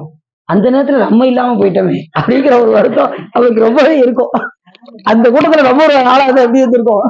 சிவபெருமான் நம்மளுடைய பசியை ஆத்திருப்பார்ல. சாமி கண்டிப்பா பசிக்கிறவங்களுக்கும் சாமி உணவு கொடுத்தாரு. நாங்க காலையில இது பங்கன்ல சாப்பிட்டதுனால எங்களால சாப்பிட முடியல. அதனாலதான் அடியில் என்ன சொன்னேன், முடியறவங்க சாப்பிட்டாங்க, நான் போயிட்டு வரேன்னு தான் சொன்னேன். ஏதோ சொற்பொழி இருந்ததா அதனால வந்துட்டேன் அடியில். அதனால இருக்கவங்க ஆனா யாருக்கும் பசிக்க எல்லாரையும் சாமி கூப்பிட்டு அண்ணன் வச்சு அனுப்பிச்சு விட்டாரு. அதுதான் சாமியோட திருவிழா. அதான் சாமியோட திருவிழா. ரொம்ப சந்தோஷம். ரொம்ப சந்தோஷம். பதியத்தை பாடிதான் சாமி பஸ்டே வர வச்சோம். இப்பயும் என்ன தெரிஞ்சுக்கோங்க, நீ எங்க போனாலும் ஒரு சிக்கலான நேரத்துல சாமி திருமுறை பாடுங்க, கண்டிப்பா சாமி அங்க வர வச்சிருவேன். எந்த நிலையிலையும் வர வச்சிருவேன். அப்படின்னு நிறைய அனுபவப்பட்டிருக்கேன். பசிச்சாலும் சரி, ஒண்ணு பதியம் பாடுங்க, பசி தீர்த்துவாரு. எப்படினாலும் தீர்த்துவாரு சாமி. ஆனா உங்களுக்கு எப்படியும் சிவபெருமான் தீர்த்துவாருங்கிற அந்த நம்பிக்கை முதல்ல இருக்கணும். அது இருந்தால் கண்டிப்பா செய்வாரு. எதுக்கும் படித்த இது சொற்பொழிவுல சிவா சொன்னாரு, எதுக்கும் படிச்சுதான் பார்ப்போமே அப்படின்னு பாடக்கூடாது, எதுக்கும் பாடி பார்ப்போமே அப்படின்னு இருக்கக்கூடாது. இது அவங்களுக்கு எப்படியும் எங்க சாமி கண்டிப்பா கொடுத்துருவாரு அப்படிங்கிற அந்த உறுதிப்பாடு மட்டும் இருந்தா. அப்படி இந்த நதி அப்படி வருது அப்படிங்கிறாரு. அப்படி வீரபாகுத்தேவரை போன்றே சூரபத்மன் முன் விளம்பி போரிட்டு வென்ற வீரபாகுத்தேவரை போலே வருகிறது. அவர் எதிர்த்து அடிச்சுட்டு வருதான். எப்படி அவர் எதிர்த்து போராடினாரோ, வீரபாகுத்தேவர் இது உபதேசம் பண்ணாரோ, அதே போல இது எல்லாத்தையும் எதிர்த்து அடிச்சுட்டு இந்த நதியானது தாமிரபரணி நதி வருகின்றது அப்படின்னு ஓமானம் சொல்றாரு. எப்படிலாம் ஓமானம் சொல்றாங்க பார்த்தீங்களா? எது எதுக்கெல்லாம் ஓமானம் சொல்றாங்க பாருங்க. இப்ப நம்மளும் தான் இருக்கோம். நம்ம எதையாவது கற்பனை பண்ண முடியுமா? இது இதுக்கு ஓமானமா இருக்கு. இப்ப ஞானிகள் எல்லாமே அப்படிதான் பார்ப்பாங்க. இது முருகப்பெருமான் மாதிரி பார்க்கறது, விநாயகப் பெருமான் மாதிரி பார்க்கறது, இந்த நதி இப்படி ஓடுது, இது சிவபெருமான் போல இருக்கு, இது சிவபெருமானுடைய செஞ்சடை போல இருக்கு, இது சிவபெருமானுடைய கங்கை நதி போல இருக்கு, இது சிவபெருமானுடைய பிறை போல இருக்கு அப்படின்னு ஞானிகளுக்கு தான் அந்த மாதிரி பாடல்லாம் வருது. நமக்கு எதை பார்த்தாலும் அந்த அந்த பொருளை தான் தெரியுது. அதனாலதான் சொன்னாரு வள்ளுவர், எப்பொருள் தன்மையதாயின், எந்த பொருளா இருந்தாலும் சரி, அது எந்த தன்மையா இருந்தாலும் சரி, அந்த பொருளுக்குள்ள சிவபெருமான பாருங்க. மெய்ப்பொருள் காண்பது அறிவு, அறிவினால் ஆகுவதன் பிரிது நோய் தன்னோய் போல் மற்றாக்க. சரி, வரையினில் பிறந்து மலையில் உதித்து ஈசதம் மேனியும் ஆகி அமல்னது லிங்க திருமேனியராகி தரை மகளுக்கு மேலாய் நின் மகன்களுக்கு மேற்பட்டு கௌரி போன்று இது வருகின்றது. அது லிங்க திருமேனியில அம்பாள் எப்படி பூஜை செய்தார்களோ, அந்த கேதாரத்துல அம்பாள் எப்படி பூஜை செய்தார்களோ அது போன்று இந்த நதி வருகின்றது. கௌரினா யாரு? ஆமா, கௌரி வடிவம் தெரியுமா உங்களுக்கு? கௌரி அந்த பிருகுமா முனிவர் சிவபெருமானை மட்டும் வளம் வந்தார். அம்பாளை விட்டுட்டு சாமியை மட்டும் வளம் வந்ததும் உடனே அம்பாள் என்ன செஞ்சாங்க, சேர்ந்து இருந்தாங்க. சாமியோடு சேர்ந்து இருக்கும்போது இவர் வண்டு வடிவம் எடுத்து சிவபெருமானை மட்டும் தொலைச்சு சாமி மட்டும் வளம் வந்தார். அதனால அம்பாள் அப்படி பிரிச்சதுனால அம்பாள் மறுபடியும் அந்த இழப்பாகத்தை பெறுவதற்காக கேதாரத்துல தவம் செய்த இடம்தான் திரு கேதாரம். அங்கு நாம் சென்று வழிபட்டால் நம் வினைகளாகும் சேதாரம், அதுவே நமக்கு ஆதாரம். சொன்னது வாரியாசனம். கேதாரம் ரொம்ப முக்கியமான இடம். லைஃப்ல ஒரு தடவையாவது என்ன செஞ்சுங்க, அது ஸ்ரீசைலம். அப்ப கேதாரம் கிடையாதா அப்படிங்கிறீங்களா? அதுக்கெல்லாம் நீங்க பாடி எல்லாம் இன்னும் மெயின்டைன் பண்ணணும். அது நிறைய சொட்டெல்லாம் போடணும். ஒரு வாரம் ஆயிரும். எங்க கேதாரத்துல? இல்ல, ஆமா, ஆந்திராவுக்கு. ஆந்திராவுக்கு ஒரு வாரம் சுத்தி அங்க 12-15 நாள் வேணும். இது 12 நாள் வேணும். இது கேதாரத்துக்கு போறேன். சரி, கேதாரம் அங்கு நாம் சென்று வழிபட்டாலும் வினைகளாகும் சேதாரம், அதுவே நமக்கு ஆதாரம். ரெண்டாவது பத்ரிநாத் பக்கத்திலே இருக்கும். கேதார்நாத் பக்கத்திலே பத்ரிநாத். அங்க திருமால் தவம் செய்வார். எதை நோக்கினா கேதாரத்தை நோக்கி அவர் தவம் செய்வார். பல ஆண்டுகள் அங்க தவம் செய்த இடம். அதனால அதுக்கு பத்ரிநாத்னு பேரு. ஆனா திருமால் கோயிலா இருந்தாலும் அவர் தவம் செய்வது சிவபெருமானை நோக்கி. எதுக்க கரெக்டா கேதார்நாத் இருக்கும். ஆனா கிட்டத்தட்ட நீங்க அங்கிருந்து இங்க போறதுக்கு காலையில ஏறினீங்கன்னா நைட்டு தான் போய் சேர முடியும். அவ்வளவு தூரம் வண்டியில போய்கிட்டே இருக்கணும், மலையில போய்கிட்டே இருக்கணும் ரொம்ப தூரம். அதே மாதிரி ரிஷிகேசி ஹரித்வார் இங்க கீழே நம்ம வண்டியில ஏறணும்னா இன்னைக்கு காலையில ஏறணும்னா நைட்டு தான் போய் சேர முடியும். கேதார்நாத் மலையிலேயே போய்கிட்டே இருக்கும். அதுவும் உடனே போயிட முடியாது. திடீர்னு டிராபிக் ஜாம்லாம் வரும். எழுத்துக்க வண்டி வந்தாலும் அதை கடந்து போறது ரொம்ப, இங்கிட்டு நதி ஓடிக்கிட்டு இருக்கும். ஒரு 2 வண்டி போற அளவுக்கு தான் இடம் இருக்கும். கொஞ்சம் மிஸ் ஆனாலும் வண்டி கீழே பாதாளத்துல தான் விடுவோம். அதனால ரொம்ப கவனமா மெதுவா தான் வண்டி விடுவாங்க. அது ரொம்ப திடீர்னு மறுநாள் கூட ஆகுறதுக்கான வாய்ப்புகள்லாம் இருக்கு. திடீர்னு அங்கேயே நைட்டு தங்கிதான் ஆகணும். இரவு அங்கனக்குள்ளே உறங்கிடணும். அந்த வண்டிக்குள்ளே உறங்கிடணும். வெளியில உறங்க முடியாது. ஏன்னா கூதல் தாங்க முடியாது, பனி ரொம்ப இருக்கும். அப்படின்னு அப்படிதான் முதல் தடவை போகும்போது நாங்க மாட்டிக்கிட்டோம். கரெக்டா எதுக்கு பூரா வண்டி டிராபிக் ஆகி அங்கங்க நிப்பாட்டிட்டாங்க வண்டிய. அப்படின்னு ரொம்ப ஆர்வமா இருக்கேன், கேதார்நாத்தை நீங்க பாத்துடலாம் அப்படின்னு ஆர்வமா இருக்கேன். அங்க பார்த்தா வண்டி டிராபிக் ஆயிடுச்சு. முதல் தடங்களே. ரெண்டாவது என்ன வந்துச்சுன்னா அங்க பக்கத்து வரைக்கும் போயிட்டோம். இது இன்னைக்கு லாக் பண்ணிட்டாங்க, மறுநாள் காலையில தான் விட போறாங்க அப்படின்னாங்க. அதுல லாக் ஆகி உட்காந்துட்டேன். 3ஆவது நாள் காலையில் நினைச்சு போயிடலான்னு பார்த்தா சுத்தமா லாக் பண்ணிட்டாங்கன்னது உடனே அப்படியே. ஆனா அதுலயே ஒரு நன்மை கிடைச்சது. ஏன்னா சிவபெருமான் திருமணம் முடிச்ச ஒரு கேதாரம் இருக்கு, அங்க போய் பார்த்துட்டு வந்தாச்சு சாமி திருவருளால. அது ஒரு பெரிய ஒரு கருணை, இறைவனுடைய கருணை. முதல்ல அதை பார்த்துட்டு நீ இதை பாருப்பா அப்படின்னு சொல்லிட்டாரு போல தெரியுது சாமி. இல்லைன்னா அடிக்கடி பார்த்துருக்கவே மாட்டேன் அந்த இதை. அதனால சாமியா பார்த்து உனக்கு இதுதான் தேவை அப்படின்னு சொல்லி அங்க கூட்டு போய், அதுக்கப்புறம் மறு வருஷம் போய் 2வது வருஷமும் பார்க்க முடியல, 3வது வருஷம் போய் தான் கேதார்நாத்தை போய் பார்த்து. அப்ப அது கூட சாமியுடைய அருள் இல்லாம என்ன செய்ய முடியாது. இது மாதிரி முத்தியாத்துக்கு போகும்போது இது மாதிரி தான் மலை மேல போகணும். ஆமா, வண்டி போனா ஒரு வண்டி வர முடியாது. எதுக்கு அது அதே மாதிரி நேபாளத்துல அதான் நேபாளம் எல்லா வண்டியும் அங்கிட்டு பூராவே பாத்தீங்கன்னா மலை மேலேயே தான் போகும் வண்டி. நைட்டு போனா தெரியாது, எந்த ரோடு போனா தெரியாது. தண்ணி வந்துட்டே இருக்கும் போவாங்க திடீர்னு பாலம் மாதிரி முதுகு போயிட்டு அது நீங்க முத்தியம் போயிட்டீங்களா? முத்தியம் போயிட்டீங்களா? சரி, சரி. அடிக்கடி இப்ப போயிட்டு இருந்தேன். போன வருஷம் போயிட்டு இல்லை நேபாளம். அது இப்போ போயிட்டு வந்ததுக்கு அப்புறம் பார்த்தீங்கன்னா ஒரு வண்டி உருண்டு செய்தியில பார்த்தோம்ல நேபாளத்துல. நேபாளம் ரொம்ப கஷ்டமானது. போயிட்டு அனுபவப்பட்டு வந்தாச்சு. சரி, எல்லாம் இறைவனுடைய கருணை என்ன. இப்படி நம்ம விருப்பப்பட்டா சாமி எங்கனாலும் என்ன செய்வாரு, கூட்டு வந்துருவாரு. அப்படி பட்டேன். இப்ப மறுபடியும் எதா வருது அப்படின்னா, அந்த அம்பாள் வந்து கௌரி கௌரி கௌரி நாராயணி அப்படிம்பாங்க அம்பாளை வந்து. அப்படி நாராயணது உடனே நீங்க எந்த நாராயணி நினைக்கிறீங்களா? சித்தமாயா கோணத்துல சாமியே பிரம்மாவாகவும் விஷ்ணுவாகவும் இருப்பார். அப்படி விஷ்ணுவுக்கு துணையாக இருக்கக்கூடிய சக்தி நாராயணின்னு பேரு. இது உங்களுக்கு அப்படி எல்லாமாகவும் சிவபெருமான் இருப்பார். ஒவ்வொரு உலகத்துக்கும் ஒரு திருமால் இருக்காங்க. இந்த உலகத்துக்கு மட்டும் இல்ல, எல்லா உலகத்துக்குமே ஒரு திருமால் இருக்காரு, பிரம்மா இருக்காரு. அந்தந்த உலகத்துக்கு படைக்கிறதுக்கு பிரம்மா இருக்காரு. எத்தனையோ பிரம்மாக்கள் இருக்காங்க, எத்தனையோ நாராயணர்கள் இருக்காங்க. 100 கோடி பிரம்மர்கள் நந்தினர் எண்ணில் 6 கோடி நாராயணன் அங்கரே ஏறுகங்கை மணலில் எண்ணில் இந்திரர். எண்ண முடியாத அளவுக்கு இந்திரர்கள் இருக்காங்க. ஈறு இணையில்லாதவன் ஈசன் ஒருவனே அப்படிங்கிறாரு நமது அப்பர் சாமி. இப்படி எண்ணற்ற பேர் இருக்காங்க. ஆனா கடவுள் எத்தனை பேர் இருந்தாரு? ஒரே ஒரு ஆள் தான், ஈசன் ஒருவன். முஸ்லிம் சமயத்துல அவங்க எல்லாத்தையும் ஆராய்ச்சி பண்ணி பார்த்துருக்காங்க. எல்லா நூலையும் ஆராய்ச்சி பண்ணி ஒரு முஸ்லீம் நல்லா பேசுனாரு. பேசி நாங்க மெக்கால எதை தெரியுமா வச்சிருக்கோம் அப்படின்ட்டு அது சொன்னாரு. எல்லா நூல்களையும் எடுத்து நாங்க செர்ச் பண்ணி பார்த்தோம். அதுல மாணிக்க வாசர் பாட்டுல எழுதுறாரு, தென்னாடுடைய சிவனை போற்றி எந்நாட்டவருக்கும் இறைவா போற்றி. எல்லா நாட்டுக்கும் இறைவன், தென்னாட்டுக்கு சிவன், வைராசிய மெக்கால சிவலியத்தை அப்படின்னு சொல்லி வச்சு நாங்க கும்பிடுறோம் அப்படின்னாரு. இப்ப எப்படி சொல்றாங்க பாருங்க. எல்லா மதத்தார்களையும் ஏற்றுக்கொள்ளப்பட்ட ஒரு சமயம் எதுவென்றால் நமது சைவ சமயமாக விளங்கக்கூடிய சிவலிங்க திருமேனி எல்லாராலையும் ஏற்றுக்கொள்ளப்படக்கூடிய ஒரு விஷயம். எல்லாருமே சிவலிங்கத்தை வழிபாடு பண்ணுவாங்க. ஆதியிலே சிவம் இருந்திருக்கு. அப்போ முஸ்லீம்கள்லாம் வந்து சிவன் கோயிலுக்கு வருவாங்க. இப்பதான் அது தடைப்பட்டு அவங்க தனியா பிரிச்சுட்டாங்க. முன்னாடி சிவன் கோயிலுக்கு தான் வந்து வழிபாடு செய்வாங்க. இப்ப தனியா மெக்கால வச்சு அவங்க வழிபாடு பண்றாங்க. நீங்க யூடியூப்ல எடுத்து பாருங்க, மெக்கான்னு அடிச்சு பாருங்க. அங்க உள்ள யாரை கும்பிடுறாங்கன்னு மட்டும் பார்த்துட்டு நீங்க சொல்லுங்க. அங்க சிவலிங்கத்தை தான் வச்சிருப்பாங்க. பாத்தீங்களா? அப்படி இந்த நதியானது கௌரி போல் வருகின்றது, உமையம்மை போல் இந்த நதி வருகின்றது.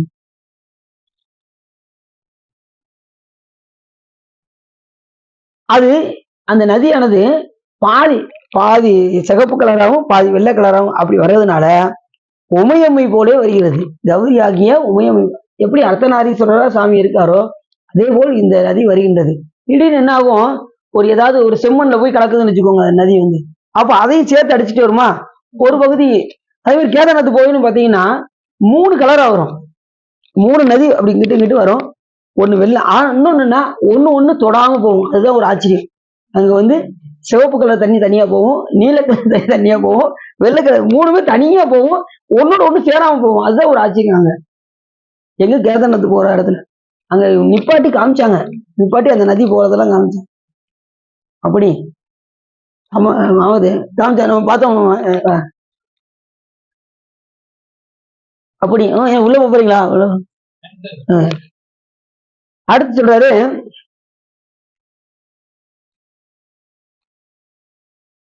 சங்கம் ஏந்தியும் சங்கம் தாங்கியும் சக்கரம் தரித்தும் ஆலியை ஏந்தியும் மாதரை தழுவியும் பூதேவியும் சீதேவியும் மருத மரத்தையும் முறித்து அகிலமும் கொள்ளலும் 14 உலகங்களையும் கொள்ளுதலால் புங்கவருக்கு மால் ஒத்தது அப்படிங்கிறார். இந்த பொருணை நதியானது திருமாலை ஒத்து எப்படி சங்கு சக்கரம்லாம் ஏந்தி இருக்கக்கூடிய திருமால் விளங்குகின்றாரோ அதுபோல் இந்த பொருணை நதியானது வருகின்றது.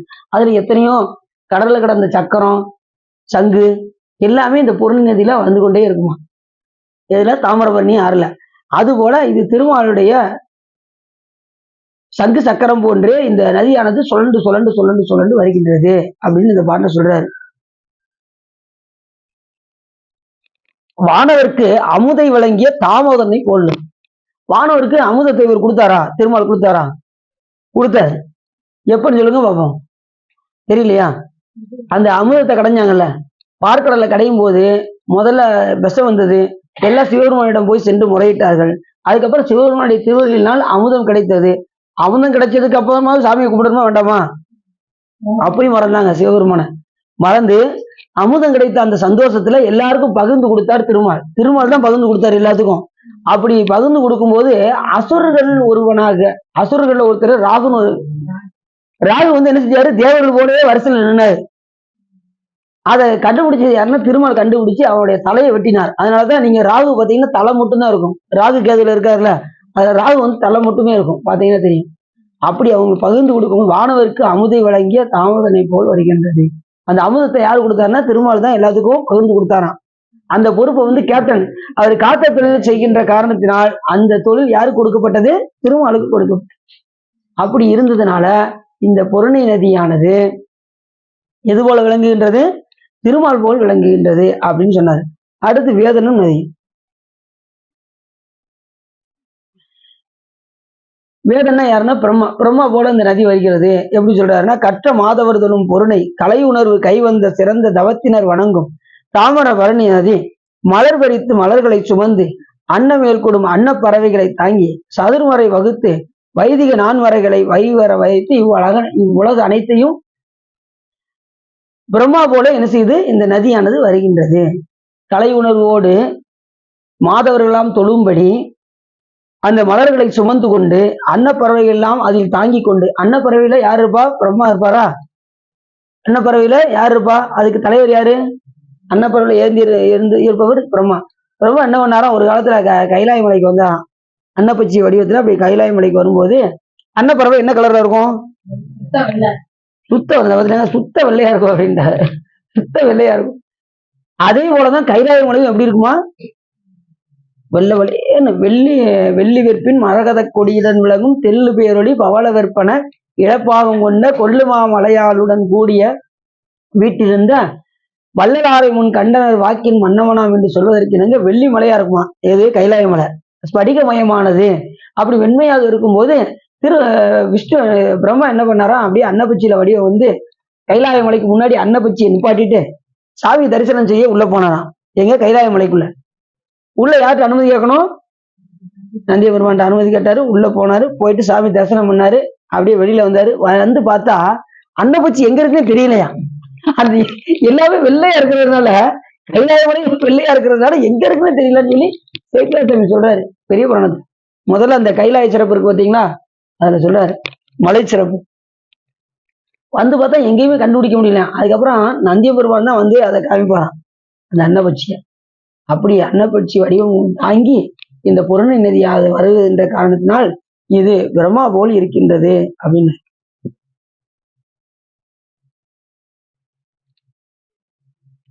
அடுத்து யானை மேலாம் ஏறி தேவர்கள் தலை வணங்கி உடம்பெல்லாம் கண்ணுடைய இந்திரனை போல் வருகிறது. யானை மேல எப்படி அவன் உட்கார்ந்து வருவானோ அது போல அந்த நதியில மரங்கள் எல்லாம் இது மேல ஏறி வருவது. இந்த ஐராவதம் வச்சிருக்க யானைக்கு பேர் என்ன பேரு, ஐராவதம் பேர். சிவபெருமானுடைய யானைக்கு பேர் என்ன பேரு, ஐராவனம். சிவபெருமான் வச்சிருக்க யானைக்கு ஐராவனம், அவர் வச்சிருக்க யானைக்கு வந்து ஐராவதம். அது சாபத்தினால் அந்த துர்வாச முனிவர் கொண்டு வந்த அந்த சிவபிரசாதத்தை இகழ்ந்த காரணத்தினால் கீழே போட்டு அந்த யானை என்ன செஞ்சு தேய்ச்சிருச்சு ஒரு கை. அப்படி செய்யலாமா, சிவபிரசாதத்தை அப்படி செய்யலாமா, வாங்கி என்ன செய்யணும், கண்ணுல ஊத்தி வாங்கிக்கணும். யாராவது சிவபிரசாதம் கொடுத்தாங்கன்னா, ஒரு விபூதி கொடுத்தாலும் சரி எதை கொடுத்தாலும் சரி கண்ணில் முதல்ல வாங்கி ஒத்தி வைத்து கொண்டுதான் நம்ம என்ன செய்யணும், அதுக்கப்புறம் வீட்டில் கொண்டு போய் வைக்கணும். இல்லை உடனே என்ன திருநீர் கொண்டு வந்தாங்கன்னா திருநீரை தான் பூசணும். இப்ப நாம என்ன செய்வோம் தெரியுமா, பிரசாத அன்னைக்கு அடியில் பிரசாதத்தை கொண்டு வந்தேன். 2 பழம் இருந்தது, வெண்பொங்கல் இருந்தது, திருநீர் இருந்தது. முக்கியமா என்னது இருந்தது, வாங்குறவங்க எதை வாங்கணும், முதல்ல திருநீர் பிரசாதம் கொடுங்க, பூசிக்கிறேன்னு சொல்லி வாங்கணும். முதல்ல என்ன இருக்கு உள்ள, பொங்கல் இருக்கா இட்லி இருக்கா, வேகமா முதல்ல அதைத்தான் எடுக்கிறாங்க. முதல்ல எது எடுக்கணும், திருநீரை தான் எடுக்கணும். ஆனா நமக்கு அந்த நேரத்துல என்ன தோணாது, திருநீரை பற்றிய நினைவே இருக்காது.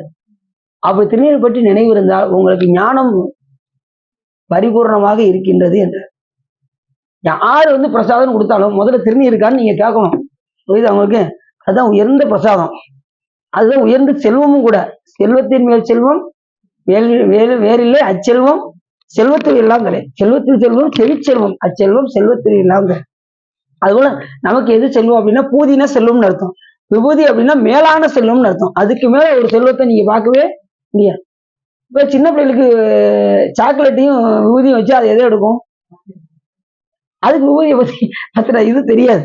மேலான செல்வம் எதுன்னா விபூதி செல்வம் தான். நிறைய பேர் பாத்தீங்கன்னா நீங்க என்னங்க எத்தனை கோடிக்கு சொத்து வச்சிருக்கீங்க அப்படின்னு ஒரு ஆள் கேட்டாரு.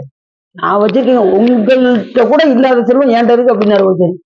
நான் பக்கத்துல இருக்கேன், ஆச்சரியமா பார்த்துட்டே இருக்கேன். என்னடா இவர் இத்தனைக்கு ரொம்ப ஏழ்மை வருது, ஆனா என்ன சொல்றாரு, அவரை விட இவர் செல்வந்தர்னு சொல்றாரு. அவரு நான் பல கோடிக்கு அதிபதி அப்படிங்கிறாரு பக்கத்துல. இவரு சொல்றாரு நான் உங்களுக்கு மேல கோடான கோடிக்கு அதிபதி அப்படின்னாரு. என்னையா கூரை வீட்டுல இருக்க கோடான கோடிக்கு அதிபதி? நான் எத்தனை கோயில செல்வம் சேர்த்து வச்சிருக்கேன் தெரியுமா, அவ்வளவு உபதி பிரசாதம் என்கிட்ட இருக்கு அப்படின்ட்டாரு. இப்ப யாரு செல்வந்தர் சொல்லுங்க பாப்போம்? இவருதான்.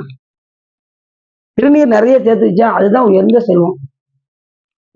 இது நம்ம நெல்லைப்பருத்து விபூதி, இது வைத்தியநாதசாமி விபூதி, இது சகஸ்திரலிங்கேஸ்வரர் விபூதி, இதெல்லாம் எடுத்து எடுத்து கொடுத்தீங்கன்னா அதுக்கு மேலான செல்வம் உலகத்துல எதுவுமே கிடையாது. விபூதி தான் மேலான செல்வம். அதான் சொன்னாரு, அது எதை கொடுக்கும்னாரு, ஆற்றல் அடல் விடை ஏறும் ஆலவாயான் திருநீற்றை போற்றி புகழினீராவும் பூசுரன் ஞான சம்பந்தன் சாற்றிய பாடல்கள் 10 வல்லவர் நல்லவர் தாமையினர். நல்லவராக ஆக்கக்கூடியது, நினைப்பவரை காப்பது. முக்கியமா என்ன செய்யணும், நினைப்பவரை காக்கணும். அதுதான் திருநீர். இந்த செல்வம் காக்குமா? 10 லட்சம் கட்ட சொல்லுவாங்க, உங்களுக்கு ஓடி கூடிய நீங்க வச்சாலும் உயிர் காப்பாத்துறது ரொம்ப கஷ்டம். அவங்க இது டாக்டர் பார்த்து கையை விரிச்சாங்கன்னா என்ன செய்ய முடியும்? ஆனா விபூதி செல்வம் காப்பாத்தும். நினைப்பவரை மந்திரம் அப்படின்னா, மந்திரம் காப்பது, திறம்னா நினைப்பது, நினைப்பவரை காப்பது மந்திரம். அதனால மந்திரமாவது நீரு, வானவர் மேலது நீரு, சுந்தரமாவது நீரு, துதிக்கப்படுவது நீரு, தந்திரமாவது நீரு, சமயத்தில் உள்ளது நீரு, செந்து ஒரு வாயு மொய்ப்பங்கன் திரு ஆலவாயான் திருநீரே. முக்தி தருவது நீரு, முக்தியை கொடுக்கும் திருநீரு. இந்த செல்வம் கொடுக்குமா முக்தியா? நான் 1 கோடி கொடுக்கேன், எப்படியாவது முக்தி எனக்கு வாங்கி கொடுத்துருங்க அப்படியா கொடுக்குமா? முக்தியை கொடுக்குமா? கொடுக்கவே கொடுக்காது. அதுக்கான வாய்ப்பே கிடையாது. ஆனா திருநீர் கொடுக்கும், அடுத்து பிறவி இல்லாத நிலைக்கு கொடுக்கும். நீங்க துட்ட வச்சு நீங்க அடுத்து பிறவி இல்லாம ஆக முடியுமா? முடியவே முடியாது. ஆனா திருநீர் இருந்தா கொடுக்கும். முக்தி தருவது நீரு, முனிவர் அணிவது நீரு, பக்தி தருவது நீரு, பறவை நீரு, சத்தியமாவது நீரு, தக்கோர் புகழ்வது நீரு, சித்தி தருவது நீரு, திரு ஆலவாயான் திருநீர். காண இனியது நீரு, கவினை தருவது நீரு, பேணி அணிபவருக்கெல்லாம் பெருமை கொடுப்பது நீரு. யாரு விரும்பி அணிகிறார்களோ அவர்களுக்கு பெருமையை கொடுக்கும். சிவா அப்படின்னு என்ன செய்வாங்க, கையெடுத்து கும்பிடுவாங்க. இப்ப நீங்க வெறும் மேடைய போங்க, ஒண்ணு இல்லாம போங்க, ஒருத்தர் உங்களை கண்டுக்கிடவே மாட்டாங்க. ஏதோ ஒண்ணு போகுது அப்படிம்பாங்க. நெட்டியில திருநீர் இல்லைன்னா ஏதோ ஒண்ணு போகுதும்பாங்க. ஆனா நெட்டியில திருநீர் இருந்தா கையெடுத்து வந்து. அதான் பேணி அணிபவருக்கு பெருமை கொடுப்பது, மானம் தகைவது நீரு, மதியை தருவது நீரு, தேனம் தருவது நீரு, திரு ஆலவாயா நீரு திருநீரே. பூச இனியது நீரு, புண்ணியமாவது நீரு, பேச இனியது நீரு, பெருந்தவத்தோர்களுக்கெல்லாம் ஆசை கெடுப்பது நீரு, அந்தமதாவது நீரு. நீங்க திருநீரை பூச்சிக்கிட்டே இருந்தீங்கன்னா ஆசை கொஞ்சம் கொஞ்சமா போமா. நீ விரும்பி விரும்பி திருநீர் அணிய இந்த உலகத்தில் உள்ள ஆசைகள் என்ன செய்யுமா, கொஞ்சம் கொஞ்சமாக நமக்கு ஆசை கெடுப்பது நீர், அந்தமதாவது நீர், பேச இனியது நீர், பெருந்தவத்தோர்களுக்கெல்லாம் ஆசை கெடுப்பது நீர், அந்தமதாவது. இப்படி நிறைய சொல்றாரு. இது ஞானசம்பந்த பெருமான் இந்த பதியம் பாடுறதுக்கு என்ன செய்யறாரு, அங்க இருந்து நமக்கு ஒரு பதியத்தையே கொடுத்துட்டு போயிட்டாரு. கொடுத்தாலும் நாம என்ன செய்யறோம், இந்த உலக பொருளை தான். வேற என்னங்க இருக்கு திருநீர், வேற என்ன இருக்கு, வெண்பொங்கலா சுண்டலா அப்படின்னு என்ன செய்யறோம், முதல்ல அந்த சுண்டலை கொஞ்சம் கொடுங்க, அதை முதல்ல சாப்பிட்டுக்க அப்படின்னு செய்யறோம். சுண்டலை தான் எடுக்க பார்க்கும். ஆனா உயர்ந்தது எது?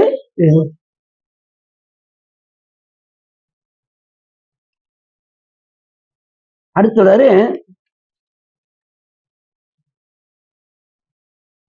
மதுரம் சித்திரம் விஸ்தாரம் என்று 4 கவிஞரையும் நயம் செய்து உத்தம ஓசை வேறுபாடுகளாய் 5 பொருள்களையும் அழகுற விளக்கி காத்து நாள் மலர் பிறப்பு என்னும் வெண்பா வாய்ப்பாடுகளை காட்டுவதான மெய்மை கும்பமுனி என்று அகத்தியர் தமிழை போல் தாமிரபரணி வருகிறது.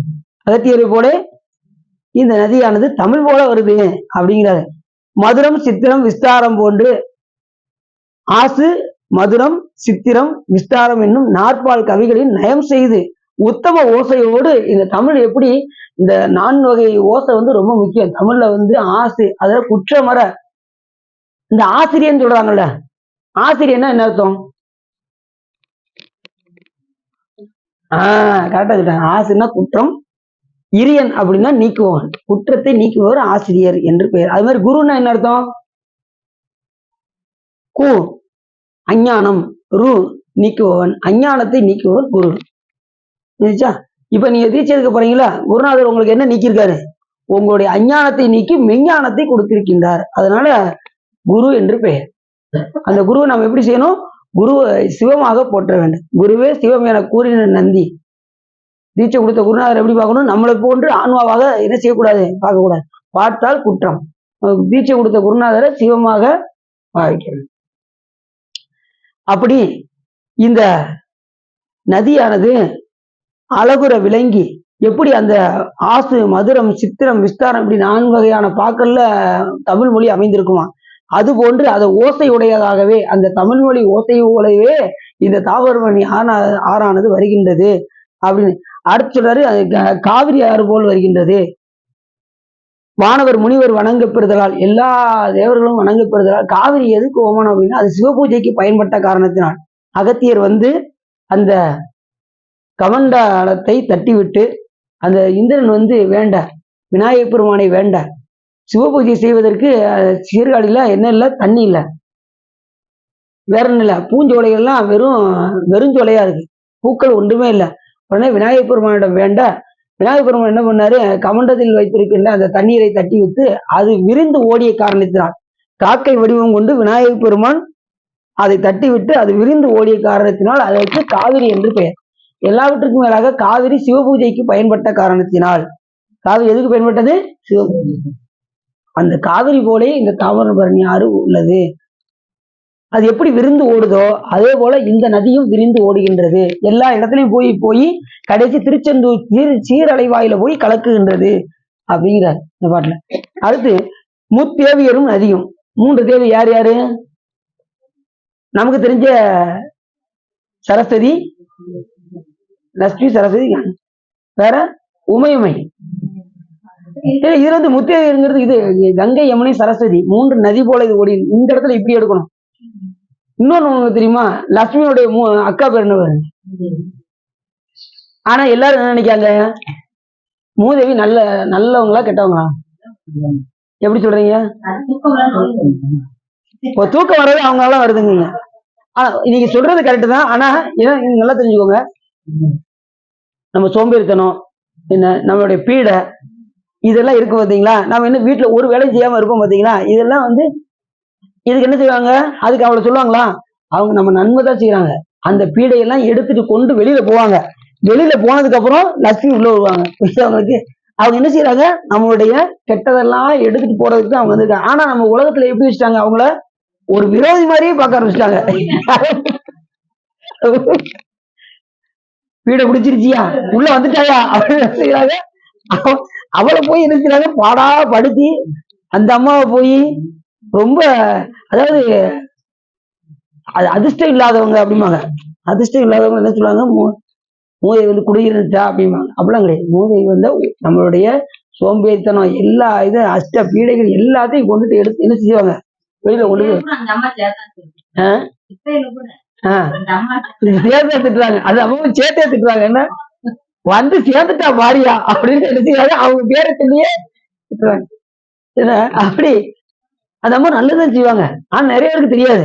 அந்த அம்மா இருக்கிற பீடைகளை பூரா எடுத்து கொண்டு போய் வெளியில கொண்டு போனா அவங்கள சொல்லியே திட்டுறாங்க. அவங்க வெளியில போனதும் அவங்க தங்கச்சி வந்துடுவாங்க. யாரு? வந்து அந்த சகல சௌபாக்கியத்திலையும் கொடுத்துப்பாங்க. இதெல்லாம் இவங்களால கொடுக்க முடியாது, நல்லா தெரிஞ்சுக்கோங்க. இதெல்லாம் யாரு கொடுக்க முடியும்? சிவபெருமானால் மட்டும்தான் கொடுக்க முடியும். இவங்க வீட்டுக்கு வர்றாங்கன்னா யாரு சொல்லி வர முடியும்? சிவபெருமான். ஆனா நமக்கு பிரச்சனையே இல்லை. நமக்கு யாரு வருவா?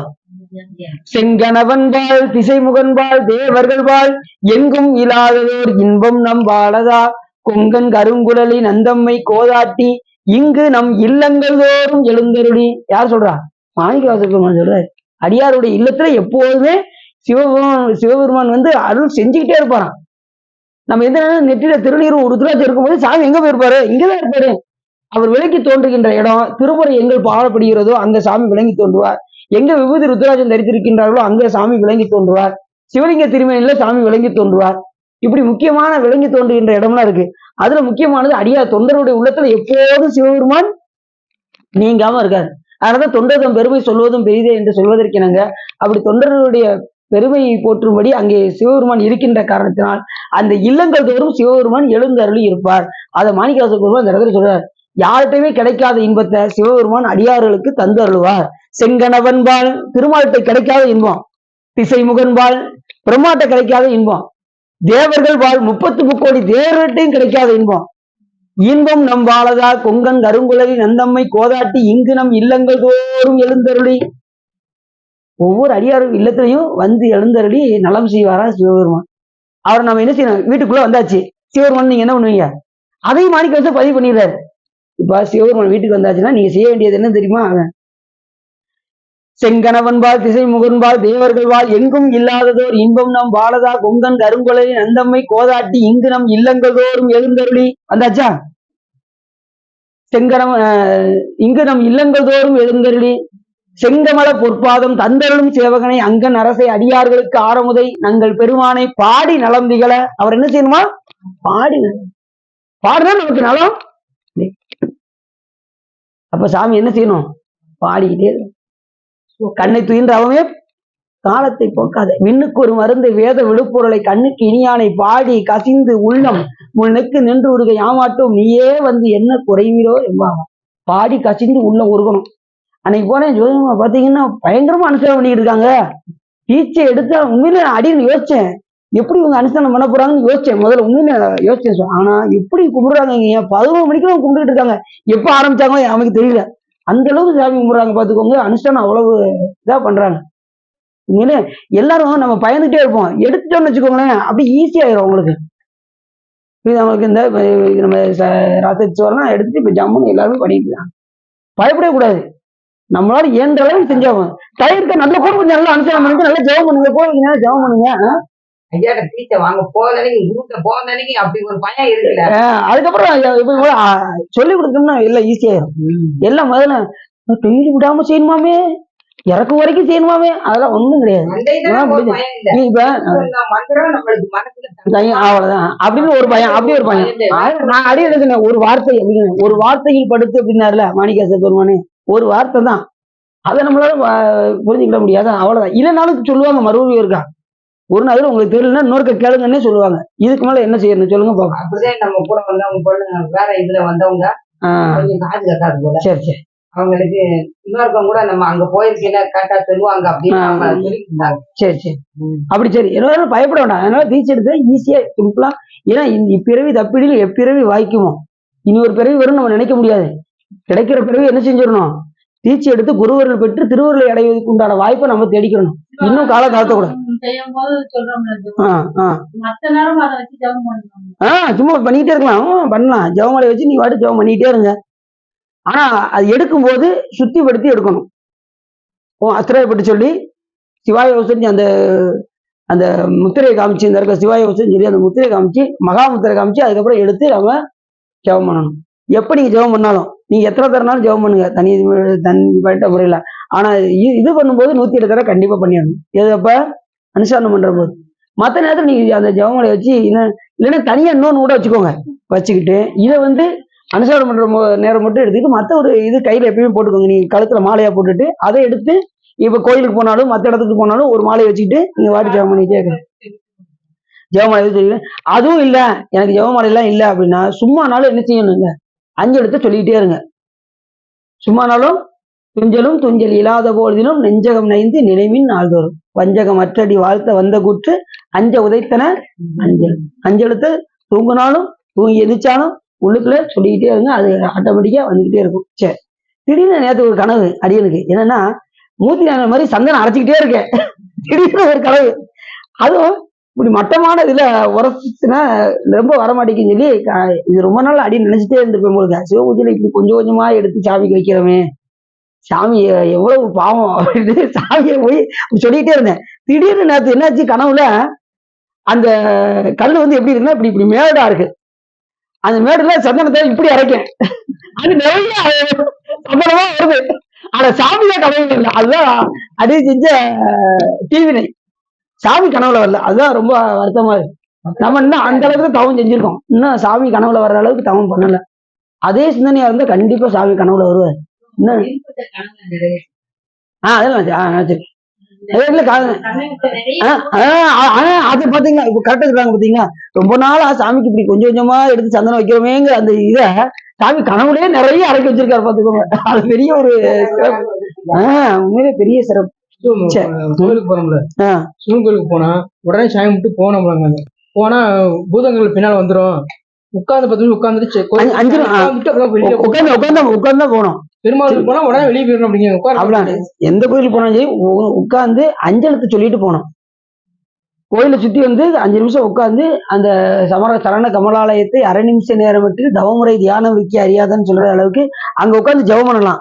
சாமி சுத்தி வந்து ஜெபமலை வச்சு ஜெபம் பண்றது, இல்லைன்னா சும்மாவது உட்காந்து 5 எழுத்து சொல்லிட்டு, இல்லைன்னா சிவபூஜை பண்றவங்க அங்கேயே உட்காந்து அகபூஜை பண்ணிட்டு வெளியில வரணும். சும்மா உடனே விழுன்னு வந்துடக்கூடாது. நல்லா 5 எழுத்து சொல்ல, இறைவனை நினைக்க, எப்படி சாமி மூத்தத்தை பார்த்துட்டு வந்தோமோ அதை உட்காந்து சிந்திக்க, அதுக்கு மலர் தூவ, வில்வம் இல்லாத அன்னைக்கு வில்வத்தை தூவ, இப்படி நிறைய சிந்தனை பண்ணிட்டே இருக்கணும். சாமி திருக்கோயில் போனா என்ன செய்யணும். அப்படி அது மாதிரி பொது மடந்தையர் போல் இந்த நதியானது விலங்கு. அது மாதிரி மன்மதன் போல இது வருதான் இந்த நதியானது. அது இதுல என்னென்ன வருமா, மா, அசோகம், நீலப்புறம், முல்லை, தாமரை போன்ற மலர்களை எல்லாம் தாங்கி அடுக்கலாகிய மாளிகை சூழ்ந்த இளம் சோலைகளை வளமுடைய வருதலால் இந்த தாமரணி ஆறு மன்மதன் போலே வருகின்றது அப்படிங்கிறார்.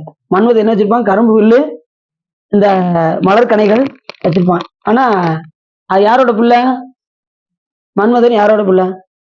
ஆயாச்சு, இதோட முடிச்சிட வேண்டியது, அவன் முடிஞ்சிருச்சு. பெருமாளுடைய பிள்ளை. யாருக்கு பிறந்த பையன் மன்மதன்? பாமா ருக்மணி கேள்விப்பட்டிருக்கீங்களா? அதுல ருக்மணிக்கு பிறந்தவர் தான் யாரு? இந்த மன்மதன். கருப்புசாமி யாரு தெரியுமா? யாரும் எல்லாரும் கும்பிடுறீங்களா கருப்புசாமி? அது இவரோட பிள்ளை தான், திருமாலுடைய பிள்ளை தான் கருப்புசாமி. சரி, அது நிறைய சொல்லிட்டே இருக்கலாம், அது டாபிக் போயிட்டே இருக்கும். இப்படி மன்மதனும் நதி போல இந்த அசோகம் பூ, அவர் எப்படி அந்த கையில மலர்கணிகளை வச்சிருக்காரோ அதெல்லாம் அடித்துக் கொண்டு இந்த தாபரண்யானது வருகின்றது. கடைசி தலைவி போன்று நவமணிகளை அடித்துக் கொண்டு வரும் மணிமுத்தாரும், உறுதிமிக்க சந்தன சித்திர நதியும், சிவந்த பவளங்களையும் பச்சை நதியையும் எல்லாத்தையும் கடலில் பொருட்டு செல்லும் தலைவி போல்வது தாமிரபரணியார். எல்லாத்தையும் கலந்து கடைசி எங்க கொண்டு வருது? தாமிரபரணியாறு இந்த கடலில் வந்து கலக்கின்றது அப்படின்னு சொல்லி இந்த புராணம் இது வரைக்கும் முடியுது. அடுத்து இன்னும் வேறு சில இதெல்லாம் சொல்றாங்க. அது நிறைய சிறப்புகள்லாம் இன்னும் ஜெயந்திபுர சிறப்பு இருக்கு. அதை தொடர்ந்து நம்ம பார்ப்போம் என்று சொல்லி, இதுகாரும் உள்ளம் நிறைந்து உவகை சிறந்து இந்த திருச்செந்தூர் புராணத்தை நீங்க கேட்டதுனால் உங்களுடைய வல்வினை கரைந்து திருவருள் உரையும் என்று சொல்லி திருப்பூர் பாடி அடியின் உரையை நிறைவு செய்கின்றேன். திருச்சிற்றம்பலம்.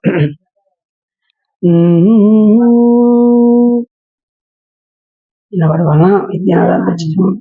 வீரன்மாரணைந்து மலர்வாளி சிந்த மிகவானிலிருந்து வெயில் காய மிதவாடை வந்து தளல் போல ஒன்ற வினை மாதர் தந்தம் வசை கூற உறவானர் குன்றில் உரைவேதை கொண்ட கொடிதான துன்பமயல் தீர குளிர் மாலையின்க நனி மாலை தந்து குறை தீர வந்து குறுகாயோ மரிமானுகந்த இறையோன் மகிழ்ந்து வழிபாடு தந்த மதியாளா மலை மாவு சிந்த அலைவேலை அஞ்ச வடிவேலறிந்த அதிதீரா அறிவாளறிந்துன் இருதாள் இறைஞ்சும் அடியாரிடைஞ்சல் களைவோனே அழகான செம்பொன் மயில் மேல் அமர்ந்து அலைவாயுகந்த பெருமாளே அலைவாயுகந்த பெருமாளே.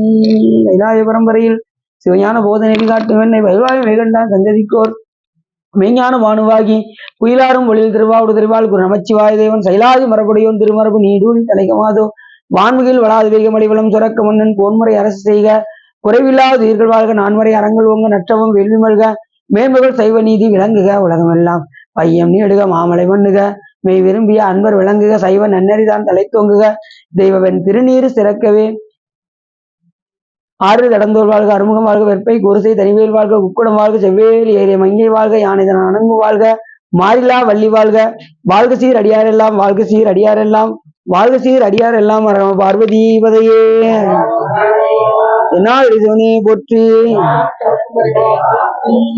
முகனுக்கு சிற்றம்பலம் தில்லையம்பலம் பொன்னம்பலம் அருணாச்சலம் ஏகாம்பரம்